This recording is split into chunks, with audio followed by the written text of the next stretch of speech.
has the best wrestling in the whole world. And that's a shoot. The quantity of speech is not always indicative of the quality of thought. Well, listen here, you two fat, roly-polies.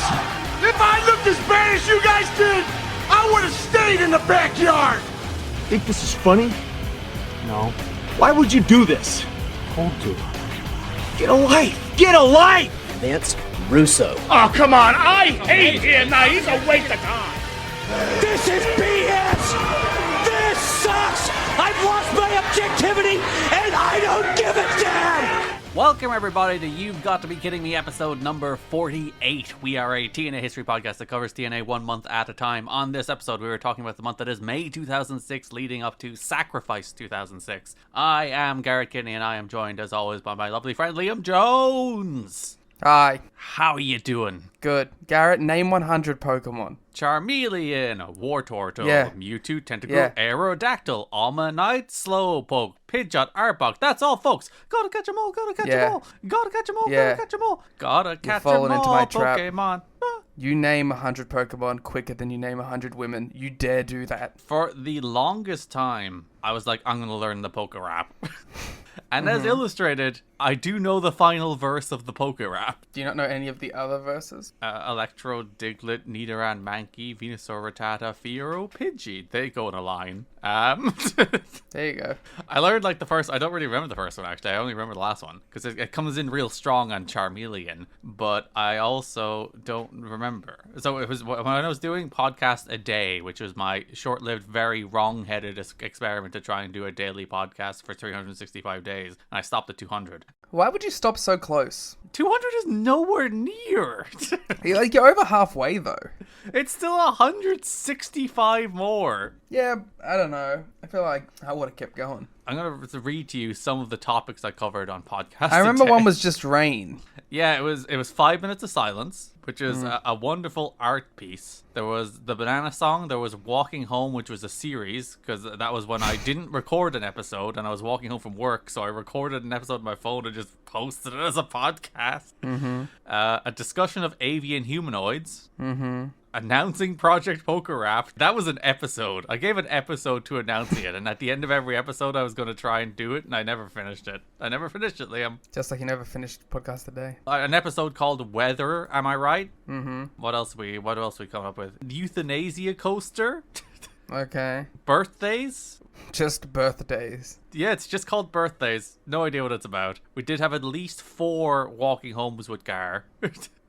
Hello in 22 languages. That was when I was literally at like 10 to the top of the hour and I forgot to do an episode. So I looked up hello in 22 languages, recorded myself saying them, and posted again on the internet as a podcast. This is good content. We had Walking Home with Gar 5 Go, which I assume was because I was playing Pokemon Go. Walking Home with Gar 6. No subtitle. Kentucky Meat Shower. Patriotism. Bloop. There's just an episode called Bloop. We should put this on the Patreon. Walking Home with Gar 7. There's Podception, which I think I was doing a podcast with, I think it was Tanner, but I also recorded it on my phone, so it was like a phone recording of me doing a podcast with Tanner. So it was like a podcast within a podcast. Walking Home with Gar 8. An episode just called Update. No idea what that is. An episode called Panda Pornography.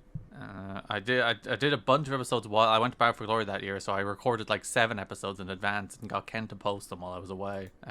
We got up to Walking Home with Garrett 9, and then episode 200 finale. Bring back Garrett with walking number 10 for the Patreon. Yeah, I do a lot of walking lately. I should record myself. We should do sequels to every podcast a day episode. I'm ready for Bleep 2. There are some unreleased podcast a day. Well, I actually switched the podcast of the week, so they would be podcast of the week episodes now. No, that's cowardice. Yeah, this was the height of me. Was I unemployed when I started? Maybe not. I think I was at the Oh, you were walking home from work. Yeah, but that was what the one oh yeah, the first Walking Home with Garrett was like 19 episodes in, so I probably was working or less. So it was at the peak of me like being post college depressed, being like I need something to do. You need a creative outlet. I'm such a failure in life. So I was like, I am going to do a podcast a day. And I had such notions about what it was going to be. As like, there's going to be interviews on every episode. I'm going to travel to places and talk to people. And it's going to be like an actual podcast. Bloop. And I think like the episodes that had guests, I'll stand behind. I think there's a decent number of episodes that had guests with Rob Reed and Tanner and other such alumnus. James doing Lord of the Rings reviews, so I think that was in podcast a week. But then like there's one where I went to Blarney Castle and actually interviewed the dude who ran it. I was like, that's like an actual podcast. That's I went to a place and did a thing, and that was like my noble intention for all of them. And then they just became Walking Home with Garrett as a series that went up to 9. Blarney. Blarney. What a load of Blarney. What a load Oh, were of you Blarney. doing a Blimey thing, but with Blarney? Yes. Ah, I see what you're doing there. I understood just like 35 seconds later. Blarney Stone. I have not kissed it. You actually have to dangle out over. And I'm not sure, like, obviously I assume cut off kissing it in COVID. I'm not sure if they brought it back post-COVID. They probably have, because it's probably too good of a tourist attraction. But it seems in a post-COVID age, we shouldn't be kissing rocks. I'm bringing it back. You want to make out with all the rocks. Mm-hmm. Lovely place, though, Blarney Castle. The other ones. Name 3 other rocks. Rocky from the movie Rocky. Real person. Rocky Romero. Mm-hmm. Dino Bravo. Okay. Mm-hmm. Great. Was it his nickname, The Rock?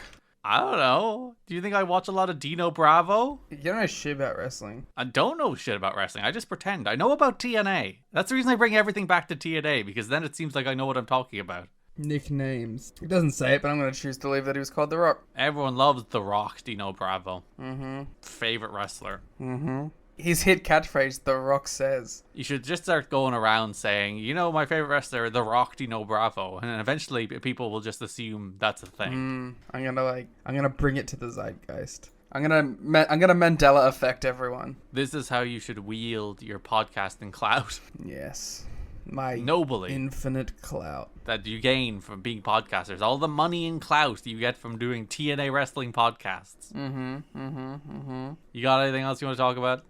Double or Nothing is in 2 days. We tend to record right before AEW pay-per-views, don't we? I don't know why. How do you feel about the Double or Nothing card? I think it's a pretty good card. I think it should be a good show, and AEW do good pay-per-views. It's a pretty, stacked show. It is their big show. They say that, but if you were to say this is their pay-per-view, then I would be like, it's actually not very good. But as a normal AEW pay-per-view, it's a good card. Yeah. You got the Monet debut. Bah, bah, bah. Probably should have just done Tony Mariah. Really weird, the fact that Tony has been feuding with Saraya as a babyface at the same time she's been feuding with Serena. Deeb as a heel, but also nobody likes Deeb as a babyface, so it makes it even worse because Tony is working as a babyface with another person. I thought Deeb was a heel. No, Deeb's a babyface. I thought she was a heel via proxy. No, she did that whole promo about how my career nearly ended and I came Yeah, back. that's loser shit. And then the crowd didn't really give a fuck about it because Toni Storm is funny. Well, she's not funny, but she's meant to be. Yeah, I don't know. I don't know. There's some... maybe it'd be cool to see, Roddy have another match of the year. I thought the flamethrower stuff was cool. Yeah, that is cool. There's people who get so, up their own arse about that kind of stuff. And it's like, the dude walked out with a flamethrower. Cop yourselves on. There's a little, I don't know. It's a part of, that's fine. I don't know. That's fine. That's just, crazy wrestling shit. That's, stunt wrestling shit more than it is anything else. I don't really understand where in the history of wrestling you get the idea that it's really this pure version of wrestling. Because I don't think it has ever existed anywhere. And also, there's been percentages, right? You have companies that are 90% that, with 10% of it still chucked in. But I always think AEW's at worst had a 60-40 split the other way, and at best a 60-40 split the other way. Yeah. I don't think it's AEW's ever been a super giant majority of pure wrestling promotion. The first Dynamite main event involved Jon Moxley and Kenny Omega brawling through the crowd and DDTing through a table, and then it became a handicap main event. And And that's just as like that's like the same level as a flamethrower. Yeah, pretty much. Like stuff that is absurd because if it happened in the real world, it would be criminal. And you had the whole like John Moxley's eye being taken out angle. Like it's wrestling. Like stop putting it in a box. And I get it because a lot of times you have bad comedy and bad sports entertainment and it's bad. But when a dude comes out a flamethrower, like if your reaction to that is like grumpy face, oh that's not pure wrestling. You're too grumpy for wrestling, and I'm grumpy. And that's coming from the grumpiest man in wrestling.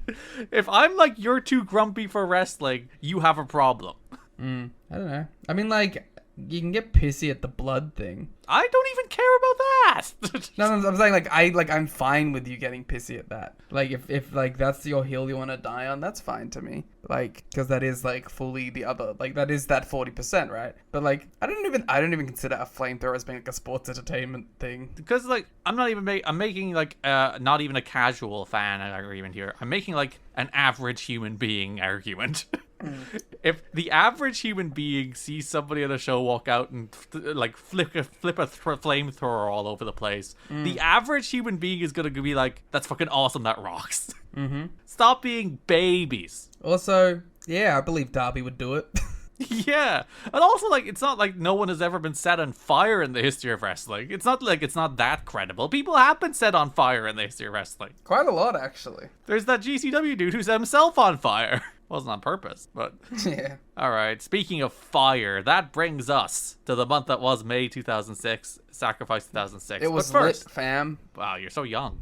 I'm hip to it. But first, if you would like to support the show, if you would like to support us, if you like what we do, and if you would like a lot more content, capital T. T? Yes, content.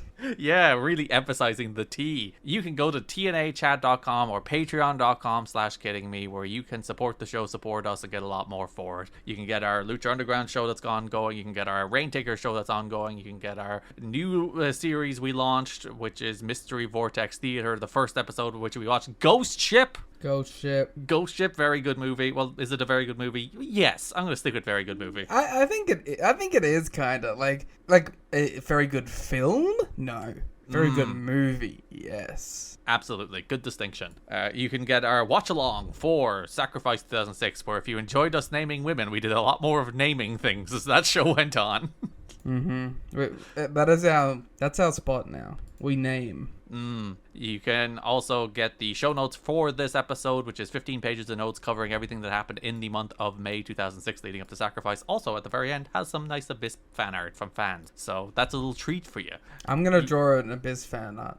And add it to the show notes? Yeah. Good. You can guess which one's mine. The one that's not a screenshot from the Impact Zone? You don't know. Maybe I'll go to the Impact Zone. And also, of course, the ad-free episode for this episode. So if you're a little annoyed by the ads, you can get rid of them by going to Patreon and paying us $1 whole. $1 gets you the show notes and the ad-free episode. So tnachat.com, patreon.com/kiddingme. Support the show, support us, support the wonders that is covering TNA wrestling from 2006. No one else does it as good. Other people have tried. Yeah, eat shit Marky, whatever that guy's name is. Don't get me fucking started on Marky D. I think I've gone off on Marky D before, but...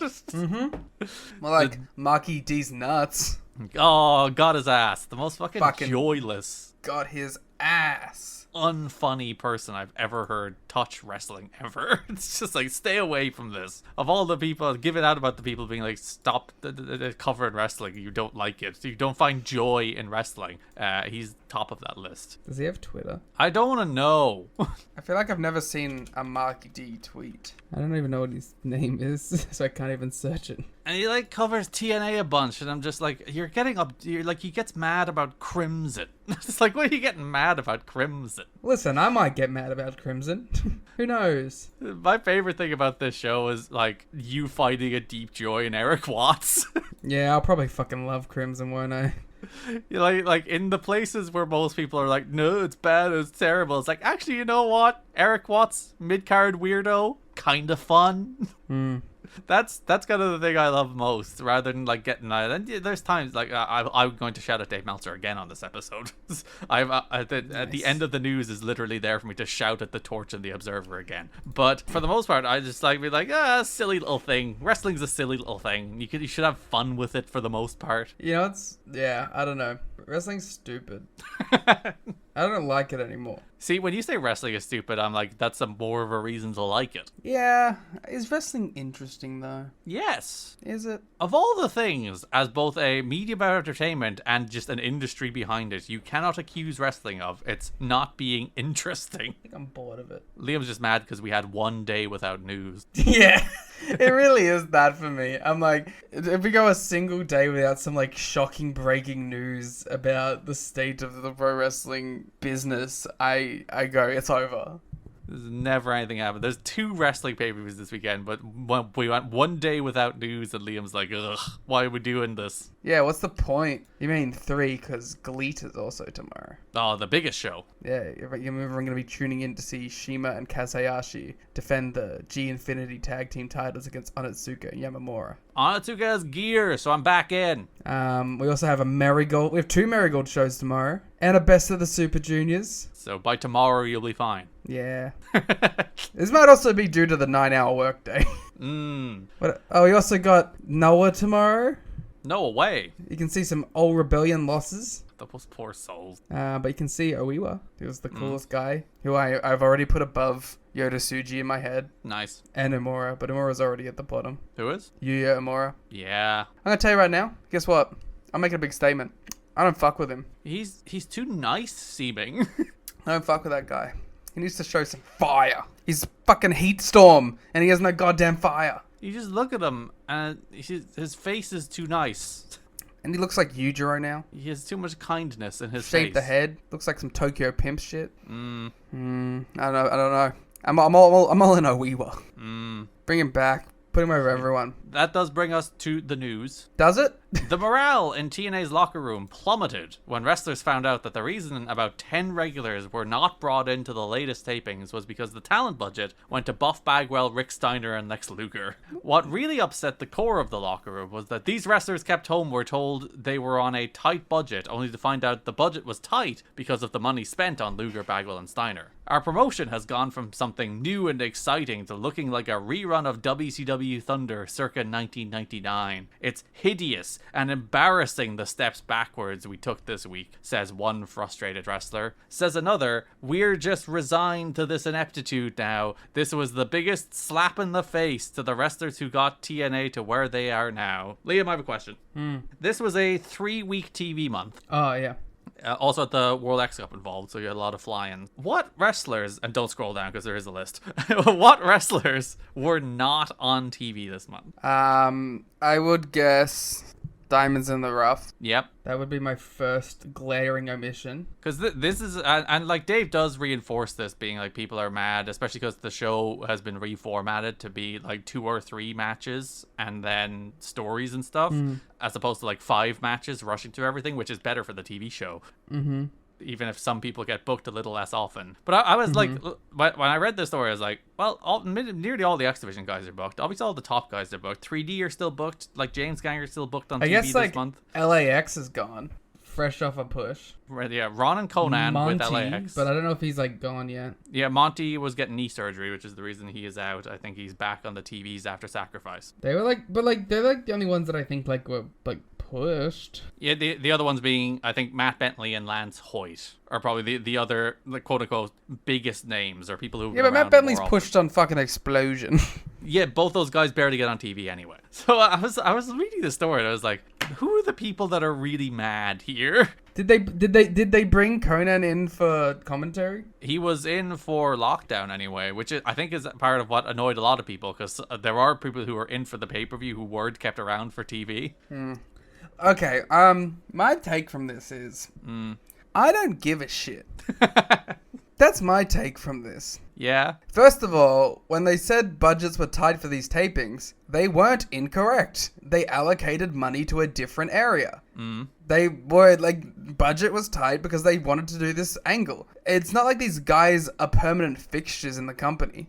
they were doing a story in which they brought guys from outside to like put over the story. Sometimes that's just gonna, if they were coming in like for the next 2 years and taking these guys' spots, I would get it. But like, I'm sorry, it's just a pay-per-view cycle that like I'm sorry, Matt Bentley, your fucking explosion matches like had to get put away for a fucking week because they were doing a storyline with Sting and Jarrett and Steiner. More importantly, I think to focus on there, though, the point was that Sting had Bagwell, Sting had Steiner, Sting had Luger, but he ended up with Joe.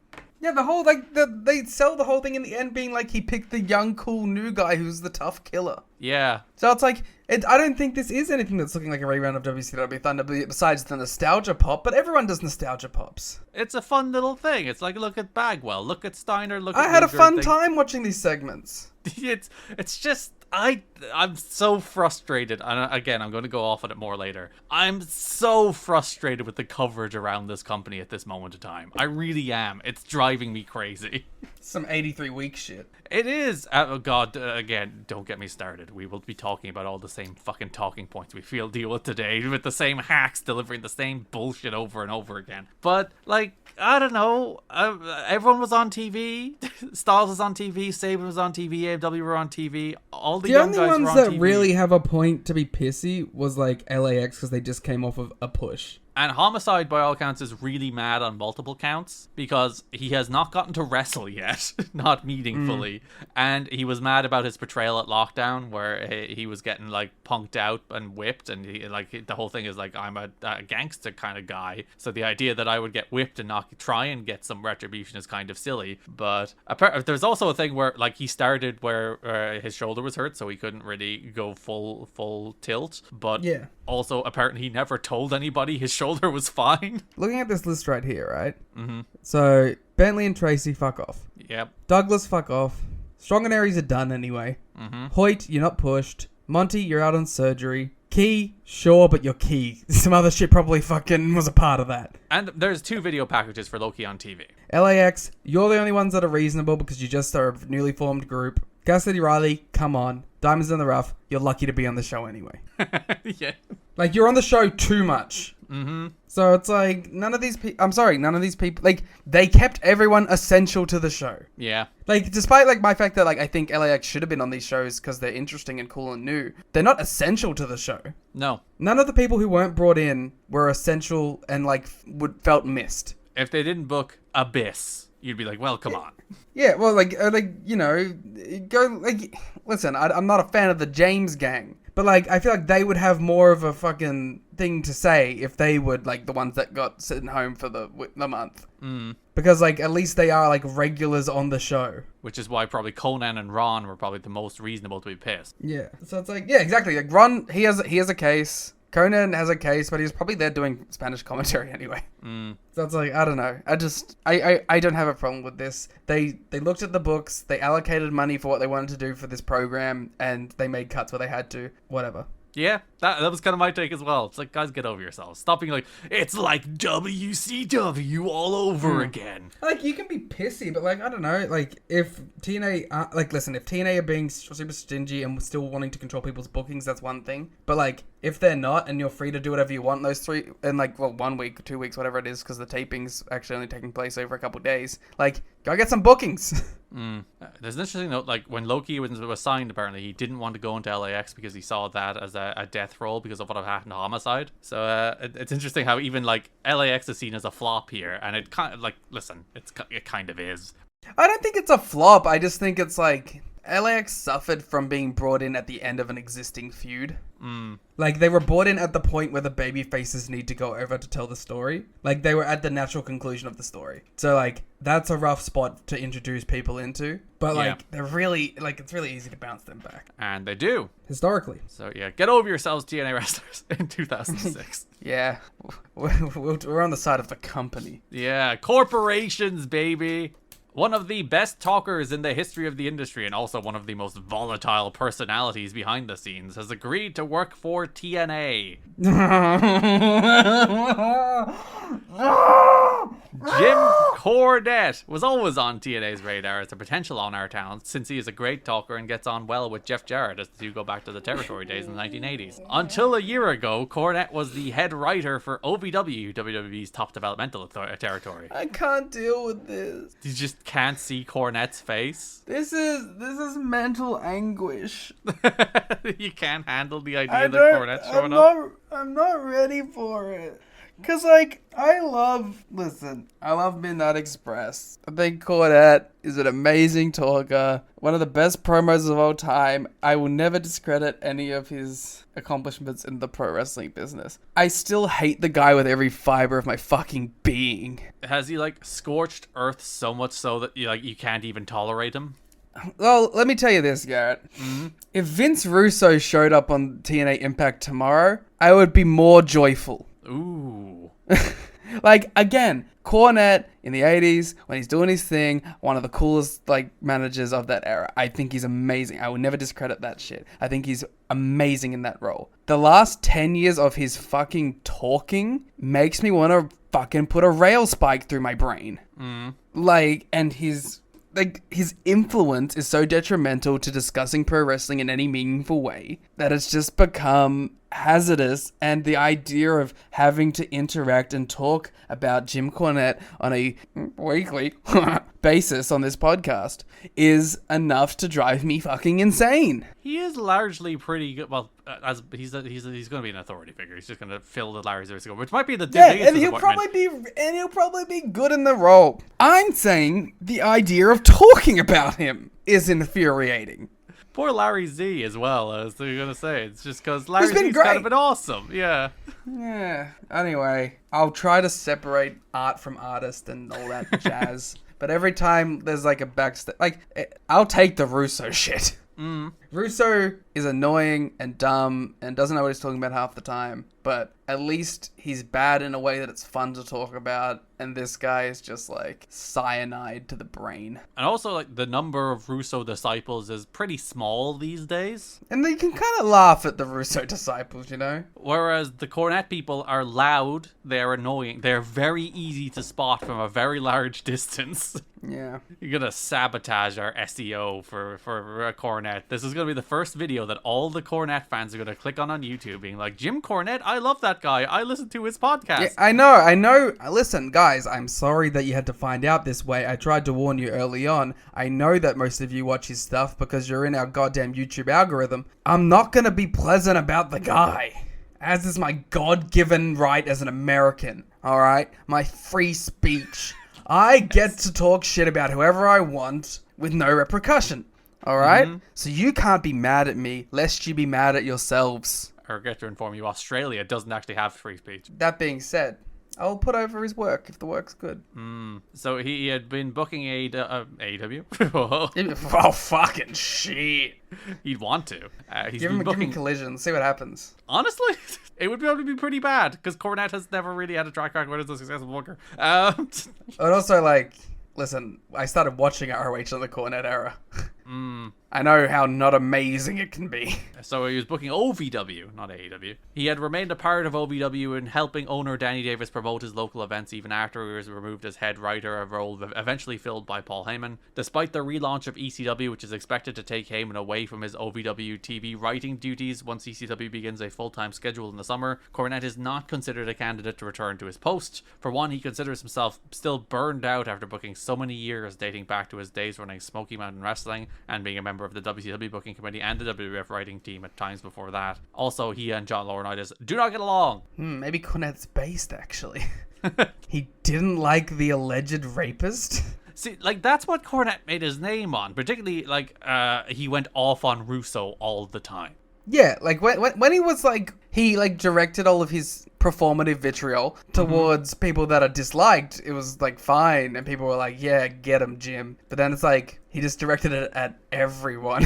Yeah, it all just kind of was directed at Rio, like the most likable wrestler on earth. It's like, what are you doing? Yeah. Cornette, though, didn't want to work for TNA until the OVW tape library was sold to WWE and he received whatever share he had coming. That library purchase was completed last week. Subscribers to the OVW tape service were notified last week that they would no longer be distributed because WWE owns the rights rights, and thus refunds were offered for all pre-sold Do you think tapes. more people were watching the OVW tape service than they were buying shows on Fight? Yes. I would actually say firmly yes. Yeah, because it was like 150 in that documentary or whatever. Because this is back in the day when, like, at least OVW had the WWE developmental territory thing going for it. So Yeah. it would have had some interesting names coming through as opposed to now. Didn't like OVW became like a TNA developmental for a while? In name, yes. Like they sent some people there, I guess. Yeah, and like when they did the gut check thing, when like Alex Silva was signed, he was sent to OVW, but nothing ever really happened with it. So I don't know. There was a young Sam Shaw there for a while. Yeah, and like the Blossom twins would have worked some OVW, but there was never actually any. No one ever came back, really. That was the problem. Everyone went there and no one came back. They never produced a Bozilla, so you know. Yeah, that's the real star. If OVW, modern OVW had produced a Bozilla, Alan Snow could rightfully call it like the third biggest wrestling company in America or whatever the fuck he said. Bozilla versus Haley J. That would probably be a good OVW feud, to be fair, or at least they'd be able to pretend it wasn't a documentary. So after selling the tapes, he had nothing to lose by working for WWE's competition. He had recently been working a few shows for Ring of Honor and acting as commissioner for the promotion. He will remain in that position, despite also having an on-air role with TNA in the upcoming months. Again, I'll say something nice. I liked his like 2006 like CZW ROH like on-screen character stuff. Like part of the I think like the ROH CZW Cage of Death. Dropped everything. Right, buddy? No, I think the ROH versus CZW Cage of Death is like one of the best matches ever, like a full 5, and part of that is like his role in it and the post match with him and Homicide. Like I love that match, and he is a major like part of that match. So I don't hate him as a performer. I just think he's an intensely unlikable individual. You don't want to see his face or hear his voice. Exactly, that's the thing. Like if he was gone, I would wax poetically about a Jim Cornette. Gone as in dead? I didn't say that. In a statement released on Ring of Honor's website, where Cornette is the on-air authority figure for ROH, Cornette said, "I have verbally agreed to a limited number of dates with TNA. This will not interfere with my Ring of Honor commitments. I am committed to Ring of Honor dates throughout the year and beyond." There is some question about when Cornette can begin working for TNA. They do, of course, state this month that the new face of TNA management will show up at Slammiversary, which is where Cornette debuts as the new face of TNA management. Spoiler. Aww. Why would you spoil that for me? Since he is scheduled to have surgery soon and won't be able to travel for up to 8 weeks. Cornette isn't expected to be a candidate to be part of the booking committee. He's not good with compromise or humoring co-bookers. He finds to be on a different page or incompetent. Also, Cornette has an aversion to flying and isn't willing to relocate to Orlando, Florida, where TNA tapes television once or twice a month. He drives himself up and down for the time that they're working Orlando because he does not like planes. So, yeah, Cornette's coming in. I assume you were so excited. I mean, I'm sure he'll be a great on-screen presence. I'll miss Larry. I will too. Everyone go back and watch Larry Z versus AJ. The both of them. Yeah. There was 2 matches. He invented the TNA kick. What a wrestler. Someone told me that he didn't actually, but I choose to ignore that. Yeah, someone is like, "Oh, no, somebody did it earlier." It's like, but did they do it? Ooh. Is it a TNA Apollo kick? did one in the third. No, we can't let it be credited to Apollo. There is no world where we can allow the I don't TNA think it actually kick was Apollo. to be given to Apollo. It has to be given to Larry Z. Very deserved. Give him some. He had to deal with Dusty Rhodes being mean to him that whole time. Yeah. Calling him a fake legend, which is like so base. I love you, Dusty. To just insult your colleague all the time. TNA CEO Kevin Day resigned as CEO of the company in April when he turned in his 1 month's notice. More like Kevin Knight, because he's leaving. Good. Thanks. His last day at the company is Friday, May 13th. Friday the 13th. What does he know? One source close to the TNA office tells PW Torch Kevin Day quit because he got a better job. With no wrestling experience, Kevin Day was positioned as TNA CEO after being plucked from the Panda Energy office in Dallas. He began his tenure in February with the mandate to clean up the finances in TNA. However, Day became frustrated by the political nature of the TNA office, including Jeff Jarrett. I'm shocked. There's a note also this month that Dixie either gives birth or is imminently about to give birth to her second child. So it's like Jarrett is getting more power in her absence. So everyone's like, "Oh, I can't work with this guy." Day comes from the corporate business environment with a strict focus on the financial bottom line. He found the TNA atmosphere frustrating and realized it wasn't where he wanted to spend key years of his corporate life. He is 37 years old. Day replaced former CEO Frank Dickerson, who was let go by TNA co-owner Bob Carter in 2005. Dickerson was very well liked among wrestlers and staff, almost as a father or grandfather figure. Bring back Dickerson.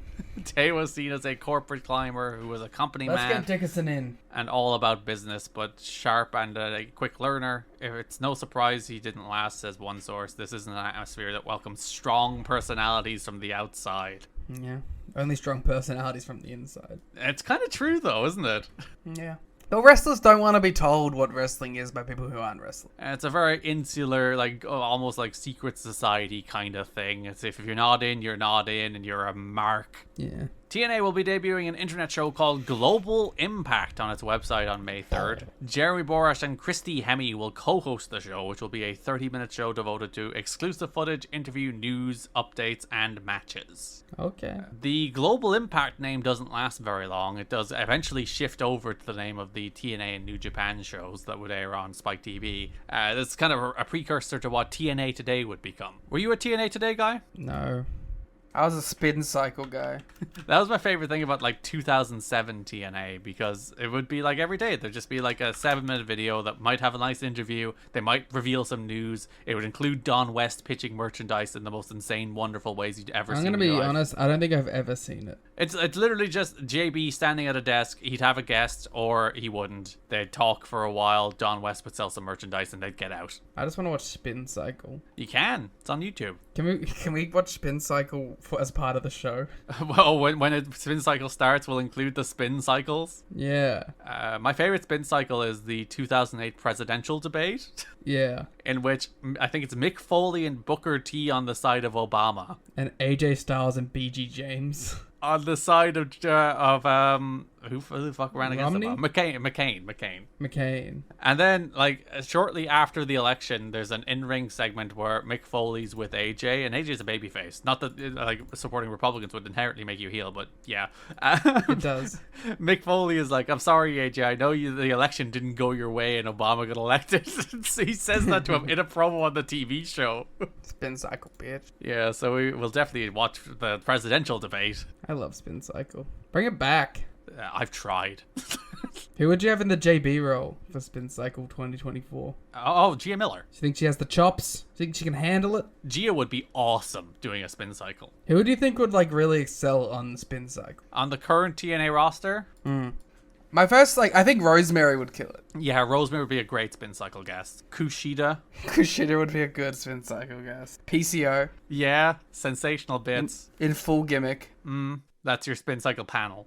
I think Brian Myers would. Yeah, Myers would be great. Myers would be great. I think Myers would get it. Yeah, he would understand the assignment, as the kids say. Yeah. But we'll never find out.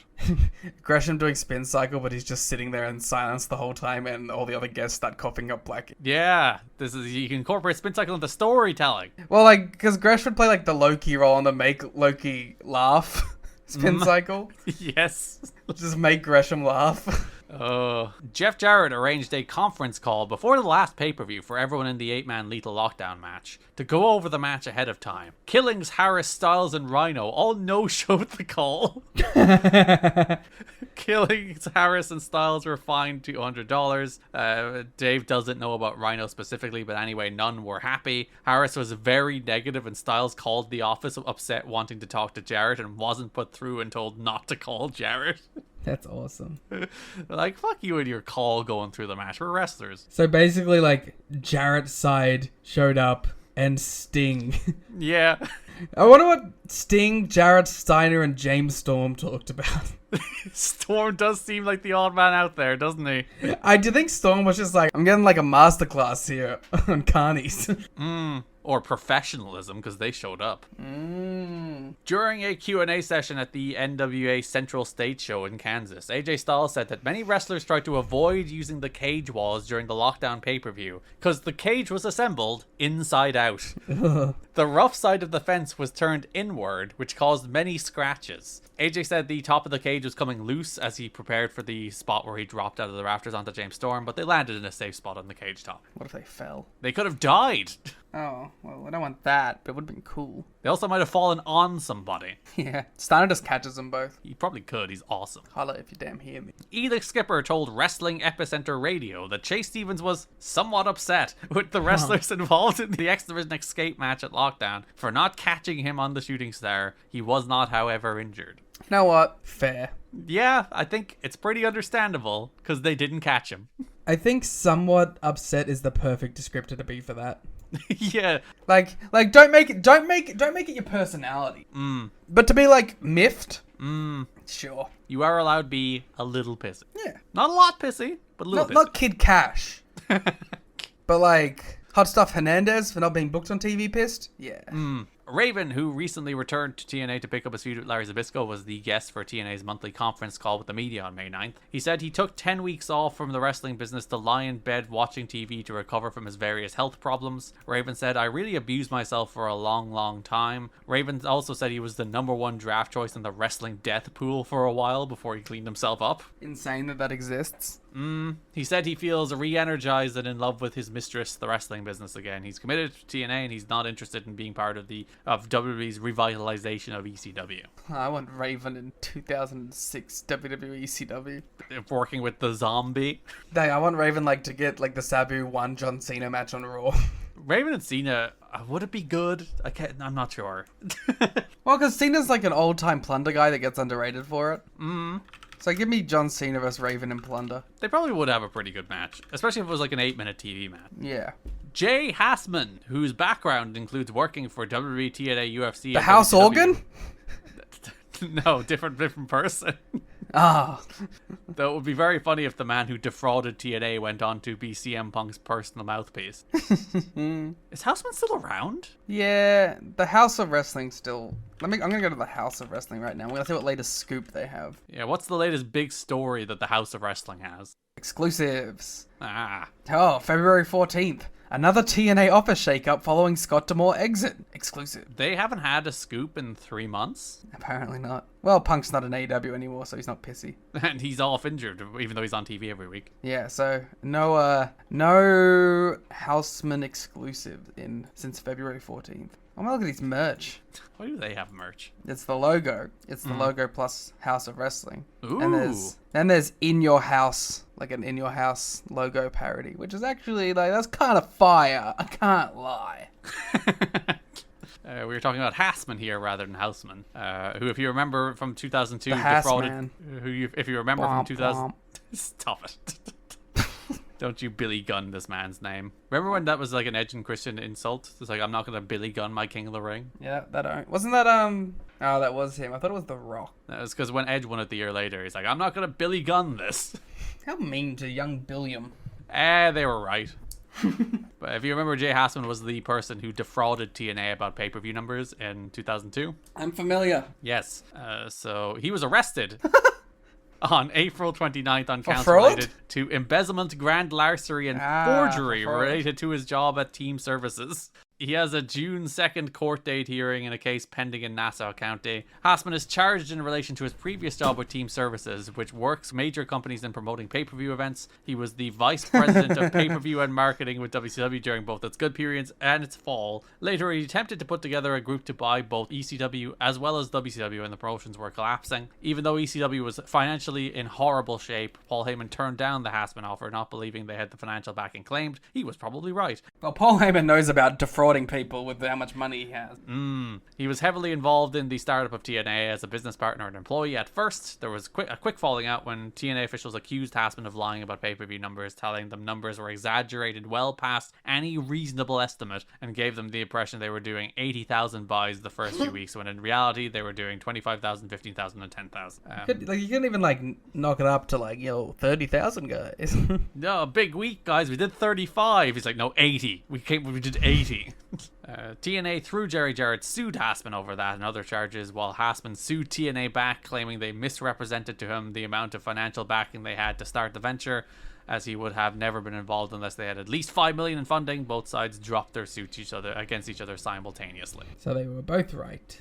Or both wrong. They were both right about being in the wrong. Which seems to be the story of TNA. Yeah. Shane Douglas did an interview this past week upon returning after his stay in rehab for an Oxycontin addiction. Douglas said he started using them under prescription with 2 pills a day, but built up to where he was taking 50 a day, including gobbling 15 pills at a time. Douglas said in December, when his second son was born, he realized he better clean up, saying he'd have hated if he grew up with the stigma their father died of a drug overdose. TNA officials told him when he asked for time off that he'd have his job waiting for him when he came back.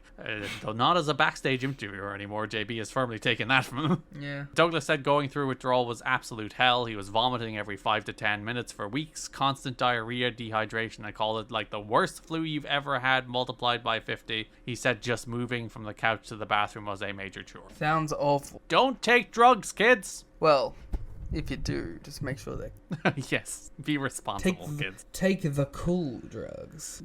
Take no drugs. I've never taken drugs. I'm the most boring man on earth. I've never taken drugs either. Of course. Bill Goldberg posted on his website that he's been talking with TNA, which is actually several-month-old news. Goldberg did get a first actual money offer from TNA this month, but turned it down. Right now, with his son just born, it would have been very difficult for him to do anything. Even later, it will take a ton of money, and those who are pretty much aware of what is going on are doubtful TNA's offer will come close to what he'd be willing to work for, and that the deal is unlikely to happen. Goldberg is financially set for life and gets tons of offers for wrestling and even some for MMA, not to mention public appearances, but still sees it as his market value is the same as it was in 1998. Goldberg's wife Wanda gave birth to the couple's first child prematurely on May 10th, a 5-pound, 8-ounce boy named Gage, AJ Goldberg. The son was due on June 10th, but he is doing fine. Is that Goldberg's large son? That's Goldberg's large son!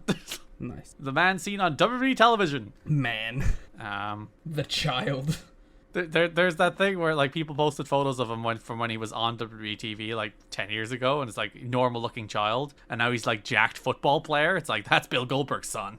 Can't wait till he dominates NXT 2.0. So ratings. Impact does like a 0.8 to 1.0 every week. It's usually a 0.9. Fine numbers. Every week, PW Torch breathlessly report the 0.9 that they did, and are like, it's not going up, it's not going down, it's staying the same. They're not keeping UFC's lead in. How dare they not keep UFC's lead in, because they had not understood at this point that the crossover between wrestling and MMA is actually quite small. It seems intuitive that it should be larger, but like time has shown us it's actually not that big. Like you're not going to turn MMA fans into wrestling fans, and you're not going to turn wrestling fans into MMA fans. There is crossover, but usually the people that like one don't just go to the other by default. No, the people that like one normally just like have a casual relationship with the other, if anything. Or you're just someone who is like into both. It is funny to see like Endeavor are now trying to do it again with UFC and WWE, because they own both. They can't. It's very advantageous for them to try. But will they be the ones to finally crack the code? I don't think so, because as I said, I don't think the crossover is that big. See, I think they might, just because WWE is so far from wrestling now. Like, WWE is post-wrestling. It is like its own like weird hyper-specific entity that I could see people being like, oh yeah, I'm here for the UFC, but I'll buy a fucking ticket to whatever shows on the Sunday. You know what I mean? Like, it's so Disney of it all that I could just see people being like, I'll go to the show. So I think they have a stronger chance than ever of actual crossover, because it's post wrestling. That's the only way I can describe it as. It's not wrestling. It's its own weird entity. Yeah, it's John Pollock. Yeah, it's post wrestling. It's John Pollock. So like, I don't know. Like, I read these and I didn't include any of the details because it's just annoying me. I just read them and they're like, oh, you know, they did the sky is falling. They did a 0.8 this week. They do a 1.0 the next week. It's fine. And like, there's a story in the Observer regarding the TNA ratings. The indication internally at TNA is that Spike is happy with the numbers, which is all that fucking matters. Why are these people going crazy?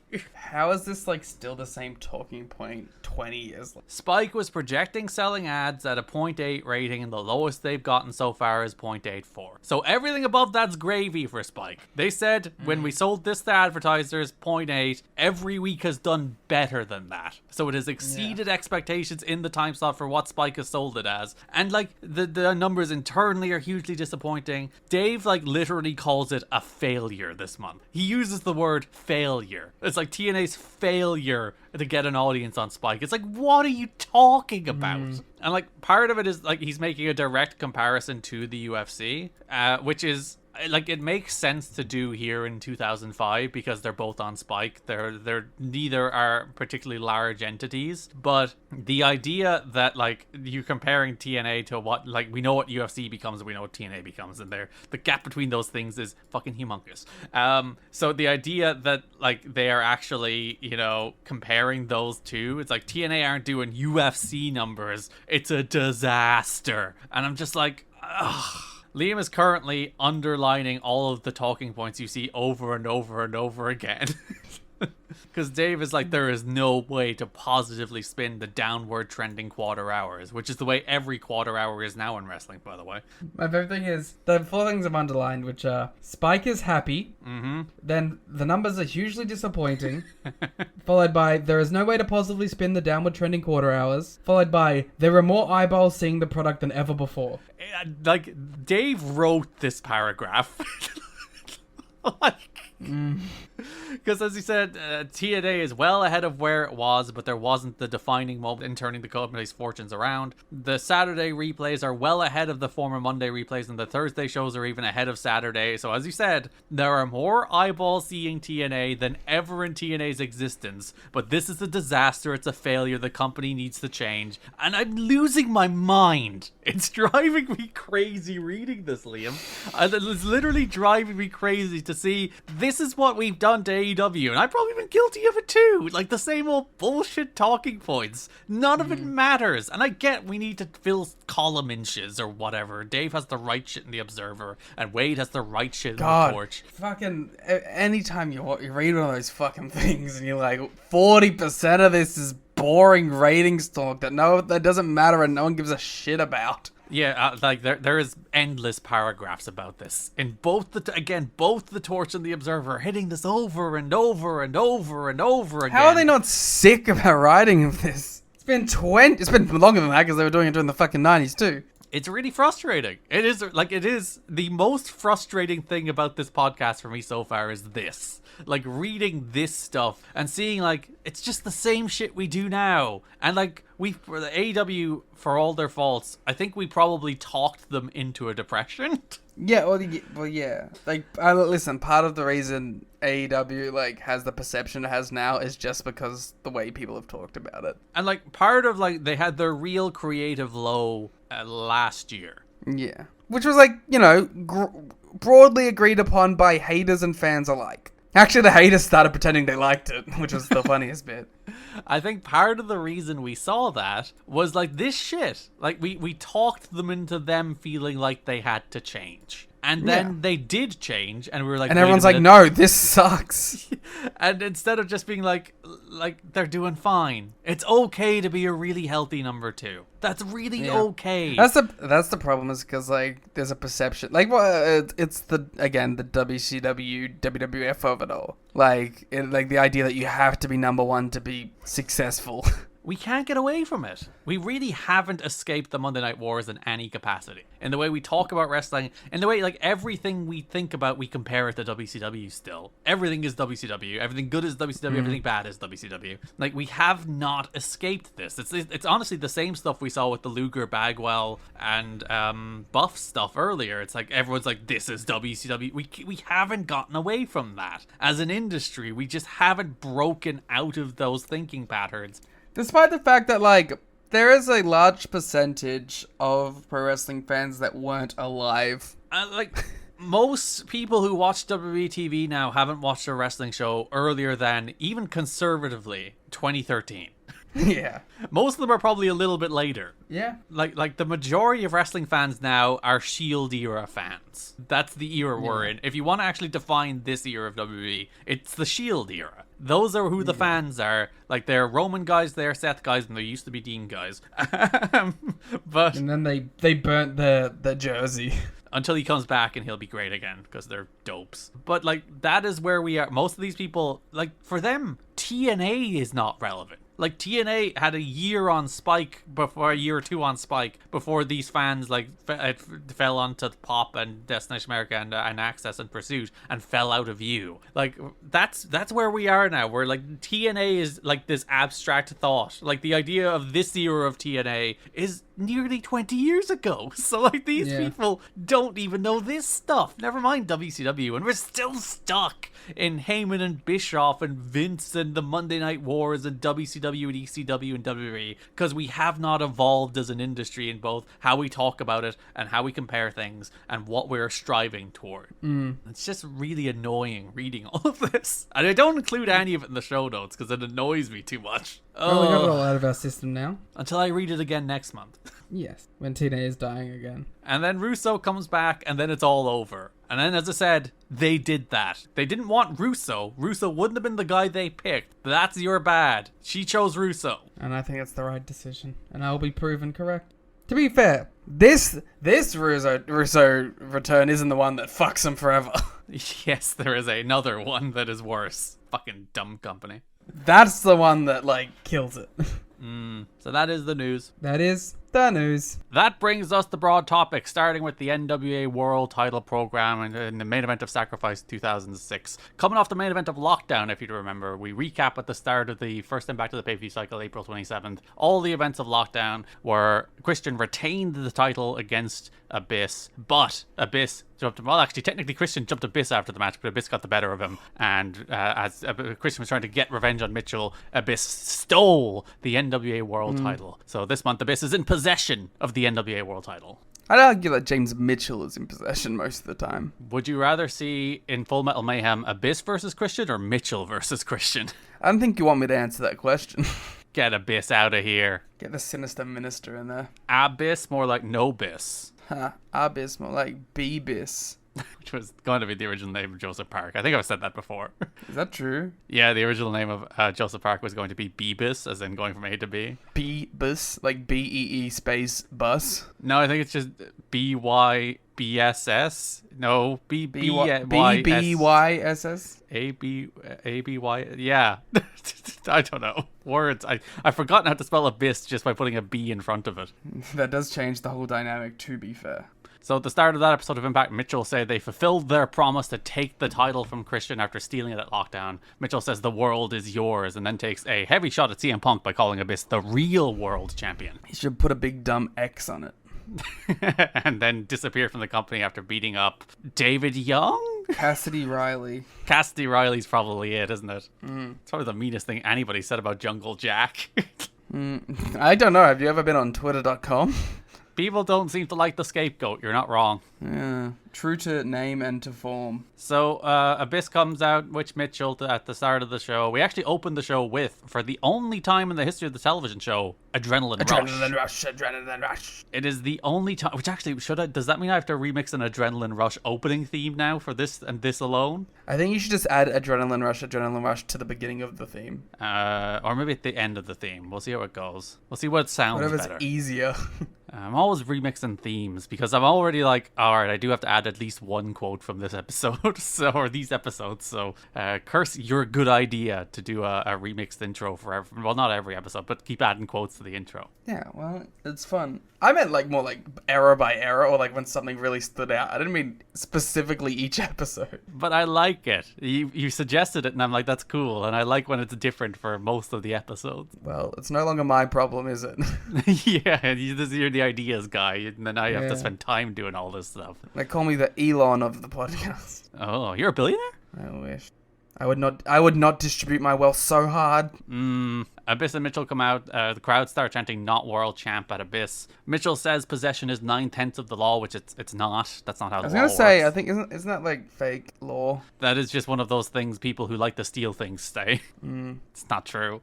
And then if anybody wants to take the belt from Abyss, then they can, which introduces Rhino, and then we have our opening contest on Impact. For the Real World Championship. It's a non-title match, so Abyss is a liar, but... Well, it could have been a Real World title match. I guess it could have been, because he's not champion. If Rhino had have just beaten Abyss, what's to stop him from picking up the belt and going, I am the champion? And then we just start doing a linear world champion in TNA. And then we end up Slammiversary unifying the belt. TNA once again puts over TNA's incredible streak of pay-per-views and calls Lockdown another home run. Do you agree? Sure. It was yeah, fine. Cool. Like a ringing endorsement. Like a 7? Which is, by 2005 standards, that is a home run, to be fair. Yeah, that's fine. Though we are also in 2006. It's fine. Rhino hits a belly-to-belly, begins the motion for the gore, but Bobby Roode emerges and Northern lariats Rhino while Mitchell has the referee distracted. Why did you not highlight that one sentence? It is highlighted. It's highlighted in the Bobby Roode and Rhino color. Which is white?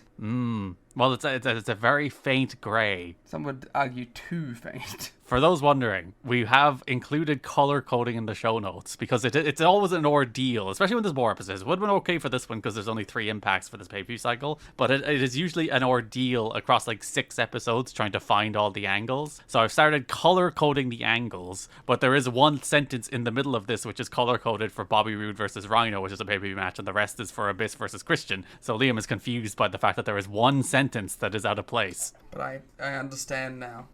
How could I have ever been so blind?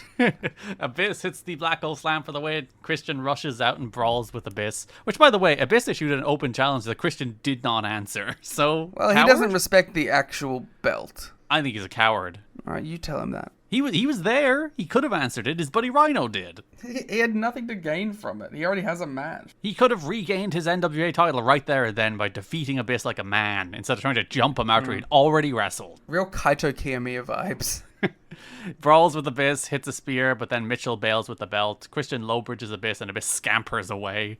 Christian calls Abyss Shrek, and Don West is like, wow, nobody has ever called Abyss that. I'm sure that's true. It does lead to a tremendous sign at the pay-per-view, which is Abyss as Shrek and James Mitchell as Donkey. Donkey!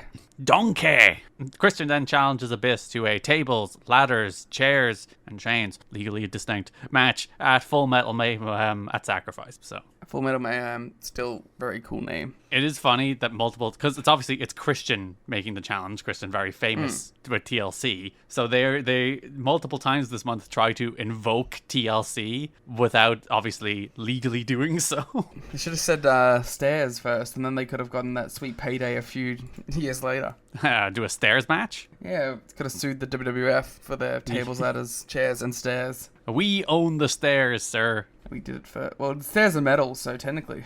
So yeah, main event of Sacrifice, Full Metal Mayhem, Christian versus Abyss. Whoa. We move to the May 4th Impact, in which the main event is Christian Cage versus Alex Shelley. I liked this match. I liked particularly the idea of this match, that they didn't just abandon the idea that, oh yeah, Christian also was home invaded by Alex Shelley. Not just Abyss. Shelley was there too filming it, so he wants some revenge there too. So my favorite thing about this match is that it's just Christian kicking the shit out of Alex Shelley for 80% of it. Shelley gets like barely anything in this. He gets like an enziguri and a DDT, and then Christian beats him up a bunch, and then they do a sweet like sliced bread. Christian reverses it into a whip, and then like Shelley goes into the buckle and then comes back and rolls into the Unprettier. It looks really cool. It was a very, very smooth finish. I did like also at the start of the match, Christian obviously raging because Shelley home invasion, but Shelley is like, come on, man, it was in the past. He's like trying to de-escalate Shelley's like, things. it's just a job. I was just doing my job, buddy. It wasn't personal. He said to the Stingray, he's like, just doing what I was told. Christian then slaps him and then they brawl and match starts off. A stiff slap. And they also do a bit where Christian, when they're going to break, goes out to the announce table and sits Shelley on a chair. He grabs a headset from the announce desk and a camera from Val. He does not understand how the camera works. He's not a documentarian like Alex is. He pointed around the wrong way. He wants to film the crowd? Like, no, he was pointing it at his face, and then he switched it around to do like the documentary thing. Is this the only Cage Shelley match? They do some tag stuff. There's a really good Guns against Christian and Rhino match in 2008 that has an even more awesome finish than this one. But I don't think there's another singles. Did they do one in Ring of Honor? Am I imagining that? I don't think so. He wrestled Daniels in Ring of Honor. What were his other Ring of Honor matches? He was filming his own movie, which he called Boot to the Skull. And then he said, I love story, and kicked Alex Shelley in the head and threw the break. He almost had it if he just said, I love cinema. Ah, God, I could have quoted that. Would have been a great clip. He lost to Christopher Daniels Yeah. on my birthday. Happy birthday. And he teamed with Colt Cabana to defeat Bryan Danielson and Christopher Daniels. Did he only do 2? Yeah. I guess TNA were probably pretty like, listen, we'll let you do 1 just so you seem cool, but no more than that. Well, yeah, he did it. That tag went 28 minutes. Despicable. And then, but like the Daniels match went at 14. There's no rating for the match, so not that good. I've seen the Daniels match, and it's not that good, but I meant the tag. it's very long. Yeah, but like, I don't know. It's an environment in which the crowd isn't necessarily turned off by super long match. Which is, I think, the modern critique. Yeah. But Cage and Shelley, a very fun, interesting match with some like DDP ass finish. Yep. So as you said, Christian beats Shelley with the unprettier. Christian grabs the mic and says Abyss runs pretty fast for a monster, but he's 10 days away from getting the NWA World title back. And then they cut to the back where Mitchell and Abyss are backstage and challenges Christian to show up next week and try to take the NWA World title back. I'm noticing a real inconsistency in the yellow that you used. You see, that's the problem. It is wrong on the next one. Let me fix it. I'll fix it for you. Well, on the first one, that's wrong then too, because it's lighter. Listen, it's hard. It is actually surprisingly hard.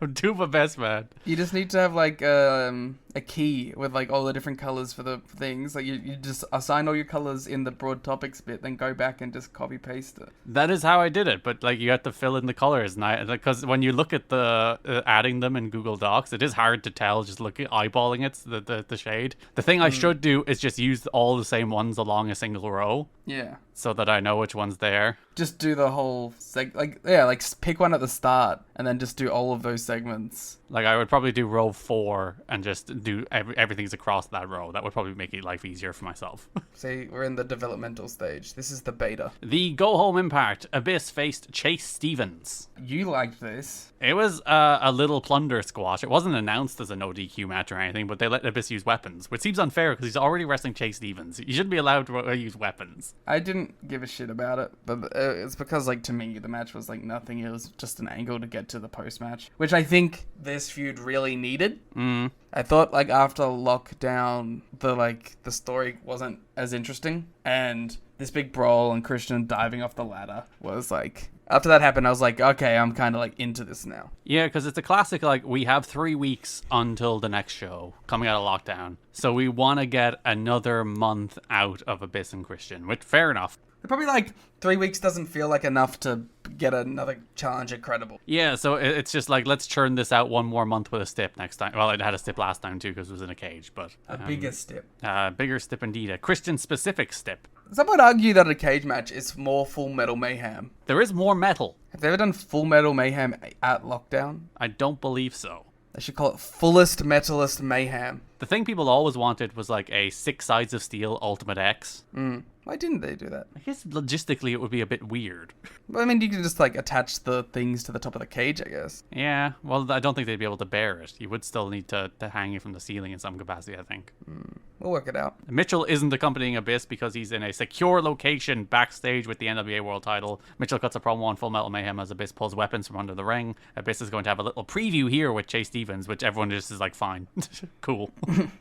Stevens hits Abyss right in the head with a chair, so Abyss throws Chase into a chair, wedged in the buckle, chokes on through a table for the win. And as you said, Christian comes out, appears, hits Abyss with a ladder, and then dives off the ladder onto Abyss, and security wipes them all out. And that's our little go-home segment for the Christian and Abyss match. I don't know, if I'm these whiny babies who are pissy about not getting booked, I'd be more upset at Chase Stevens getting the booking. Yeah, he's just a guy, but he's just a guy to lose. He's the one guy.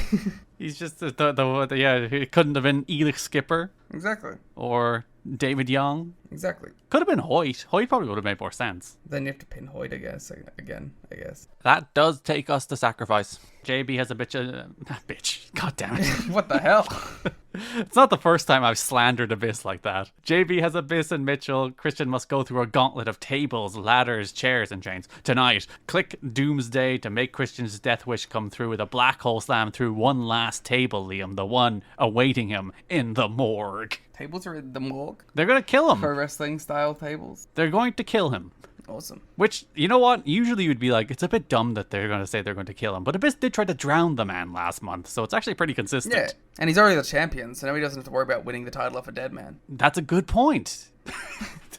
Long-term storytelling. Garrett, I have big news for you. What's the big news? Bryan Danielson has defeated Jeff Jarrett. Despicable. Classic AEW bias toward Ring of Honor rather than TNA history. No world in which that should happen. Yeah, exactly. Particularly not my world. Da-na-na-na-na-na. The feature before this match is one that you liked. Yeah, they did like a vignette, and I'm a sucker for like a vignette. And it's the easiest thing in the world, which is highlights of the feud with classical music that is escalating. Yeah. If you ever just want a simple way to make a match feel big, that's how you do it. They do for, I think, nearly every match on the show. Maybe even some that don't deserve them. Probably not the X-Cup matches, but they do have pre-match video packages for the vast majority of the matches on their shows these days. Good! Why did we move away from that? Because, like, AEW is too insanely paced to do it. And WWE does do it, but... AEW does them all on, like, digital media. And, like, the 0 hour. But, like, I don't know. I think they're cool. And they get you, like... I think the pre-match hype videos work, especially for, like, a company like AEW that has 55 matches that is burning out the crowd. Like, It gives the crowd a moment to catch their breath and get hyped up again. The problem with AEWs, though, is they're often then the ones that make the show, if there are any, they are, like, 45 seconds as opposed to, like, a more substantial, like, 2 minutes. And, like, it's a thing that when they click, when you get obviously the My Way one is the most famous and will be cited until the end of time. But, like, when you get the right combination of song and story, like, it helps immortalize a match. Like, it helps a match stand in time when it has one of those video packages. Like, not that Bryan Danielson winning the world title at WrestleMania is a smaller moment without the Monster video package, but the Monster video package sure as hell helped. Yeah, it's like an AEW example, the Hangman Kenny one, where it's like before they did the match at Full Gear, they had the whole, like, him coming in on the horse and then recapping the whole feud. Like, there's just moments like that where it works. It helps immortalize things. And especially when you're a company at the level of AEW, which is bigger than TNA here and with a little more money to work with for perhaps better songs to use to punctuate these video packages, or even just some kind of brand deal to plug the song.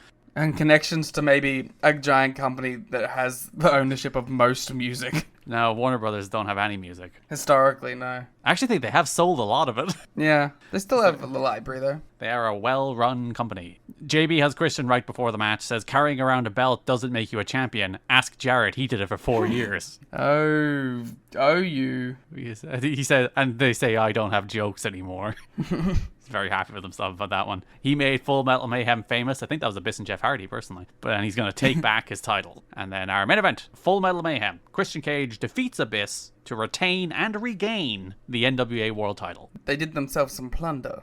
Yeah, I preferred the match last month. There is some good, cool moments, like Abyss belly to bellies Christian into a ladder in the corner. He throws him off the top through 2 tables, and he misses one of the tables, but grazes like the side of it with his back in a way that sucks way more. So hurt. It's one of those things, like, it's so much worse to have not gone through a table. Yeah. Because it would have been fine if he just hit one, but he hit right down the side of the one he didn't hit, and it did not look pleasant. No, not at all. The big bit was Mitchell got his thumbtack bump, so Christian got his revenge on Mitchell. He hit like a Uranagi into the thumbtacks. Mitchell, a pro, by the way, took the jacket off so he could take the thumbtack bump. Yeah, and then plus, like, all of the tacks would stick in better. Christian concertos Abyss while his head is on a table. Mean of him. I like Concerto Lord, though. I'm a sucker for it. The long-term concerto story. Yeah. There was a long while where neither Edge nor Christian did it, wasn't there? Yeah. And then they brought it back. It was always fun. It really did feel like a kill move. Christian goes to climb, looks at the belt, looks at Abyss, who's on a table, decides to frog splash Abyss through a table, then gets up and gets his belt, so he is still champion. I would say it's a little on the disappointing side, I would almost say. Yeah. Especially, like, for Abyss, who's great in Plunder, and Christian, who, like, this is his match, he said so. It's only good. It's, like, there's nothing wrong with it. It's not, like, a terrible match by any means. No. But it is merely good. And in a company that has had, like, a lot of way better pay-per-view plunder. Usually featuring Abyss. Yeah. Like, if this was Sabu, it would be a different story. Yeah. And for good reason, because Christian doesn't throw himself through enough tables. He only misses them and hurts himself way more. Yeah. The finish is, like, funny. You have what? Because he didn't choose to. Yeah, like just take the belt down and then frog splash him. He needs his revenge. He is driven He by can get revenge. both. Best of both worlds. A Hannah Montana situation. Yeah. Ba-da-da-da-da-da-da. Sing the Hannah Montana song. for You got people the one time. limo out front. Ooh oh, hottest styles, every shoe, every color. I don't know the next line. When you're famous, you can be kind of fun. It's really you, but no one ever discovers. Do you know all the lyrics? I used to. I watched a shit ton of Hannah Montana growing up. So did I. It's the classic. It's always on multiple channels at all times. Kids don't know the joy of that in streaming. You can't just Google the lyrics. No, I'm trying to. I just need the next bit. Yeah, it's like da da da da da da like you, the 'cause doubles then as a 'cause- superstar, but I don't know what the da da da da da is. In some ways, you're just like all your friends, but on stage, you're a star. You get the best of both worlds. No. Chill You it out, can take it slow, you can give then the you got rock the out best of show. both worlds You more get the punch there. best of both worlds. You can commit to that one. Mix it all together, and you know it's the best of both worlds. She does that laugh at the end. I think it actually just goes, yeah. I think it's a ha ha ha ha. Apparently in verse 2 it goes, you go to the movie premieres, and then it goes, was that Orlando Bloom? No, it wasn't. And there you go. Impromptu Hannah Montana sing-along. That takes us over to the other kind of co-main event, really, for Sacrifice, which is Sting and a partner versus Jeff Jarrett and Scott Steiner. Well, if you ask Jeff Jarrett, it's the main event. He does say so at one point this month. He does say the main event. Do you think he thinks he's main eventing the show? Even in The Observer, Dave is like, they didn't announce the main event until the Go Home Impact. It's like, no, that Christian and Abyss was made on the first Impact, Dave. What are you talking about? I guess he's talking about Jeff then. There is some talk about the consensus seems to be that Christian is a bit of a flop. Why? I guess, like, because he's not... Again, but is that, like, you know, Dave and Wade? I think it is a little bit of it, like, ratings aren't going through the roof with Christian as champion. But I think a little bit of it is people recognizing in real time that he's a natural heel. He's better as a heel. Yeah. It's so funny that Christian is main eventing a giant pay-per-view tomorrow in 2024. Yeah, we are talking about Sacrifice 2006, in which people have written off Christian as a main eventer even here in TNA, and he is about to main event another show 18 years later. Fair enough. Once again, co-main eventing, and he might not even go on last this time, but... I think he will. Unless, I guess, the Anarchy in the Arena is the other, like, thing. Honestly, there's maybe more of a case to put Monet on last than Swerve and Christian. Yeah. But we'll see how that plays out. April 27th, Impact. JB has Jarrett and Steiner. At Sacrifice, it will be Jarrett and Steiner versus Sting and a partner of Sting's choosing. Larry walks in and says Sting has asked Jarrett and Steiner to meet Sting in the ring tonight, where we'll find out who his partner is. Ooh. Completely unrelated, we'll talk about it here for no reason whatsoever. Samoa Joe defended the X Division title against Jay Lethal. It's always, like, fun that, like, Joe... Like, in the middle of, like, a World X Cup, there's just, like, matches like this happening. And I do appreciate that, like, Joe, obviously, for reasons we'll get into in a moment, doesn't have an X Division title match at the pay-per-view. So they do, like, a little one on TV. They give you something. But it is funny how, Joe is wrestling Lethal on TV, Shelley is wrestling Christian on TV, in the middle of a tournament in which they're meant to be in. And they are in, to be fair. Joe jumps Lethal in the midst of chaos with Raven, which we'll talk about in a moment. Joe's mid-air interception of a leapfrog is one of my favorite moves. The one where he kind of, like, drops down, grabs the dude's leg, and just kind of takes them down in a flapjack. Really cool. One of the rare good catch spots. Lethal gets a flurry, but Joe cuts him off with a mid-air ST Joe, with not even the corner one, like just snapping him out of the air when he does a springboard, which is also awesome. Wins with the muscle buster. And then Jeff Jarrett's music hits to cut off Joe, and he and Steiner enter, as Joe has a face-off with both Jarrett and Steiner after the match. What could it mean? Which is the second time they've done this, if you remember. Not with Steiner, of course, but with Jarrett, they did it last year with the entrances rolling into each other and a face-off. And we were like, I wonder if this will be a thing. Turns out, no, it's not. Sting picks them.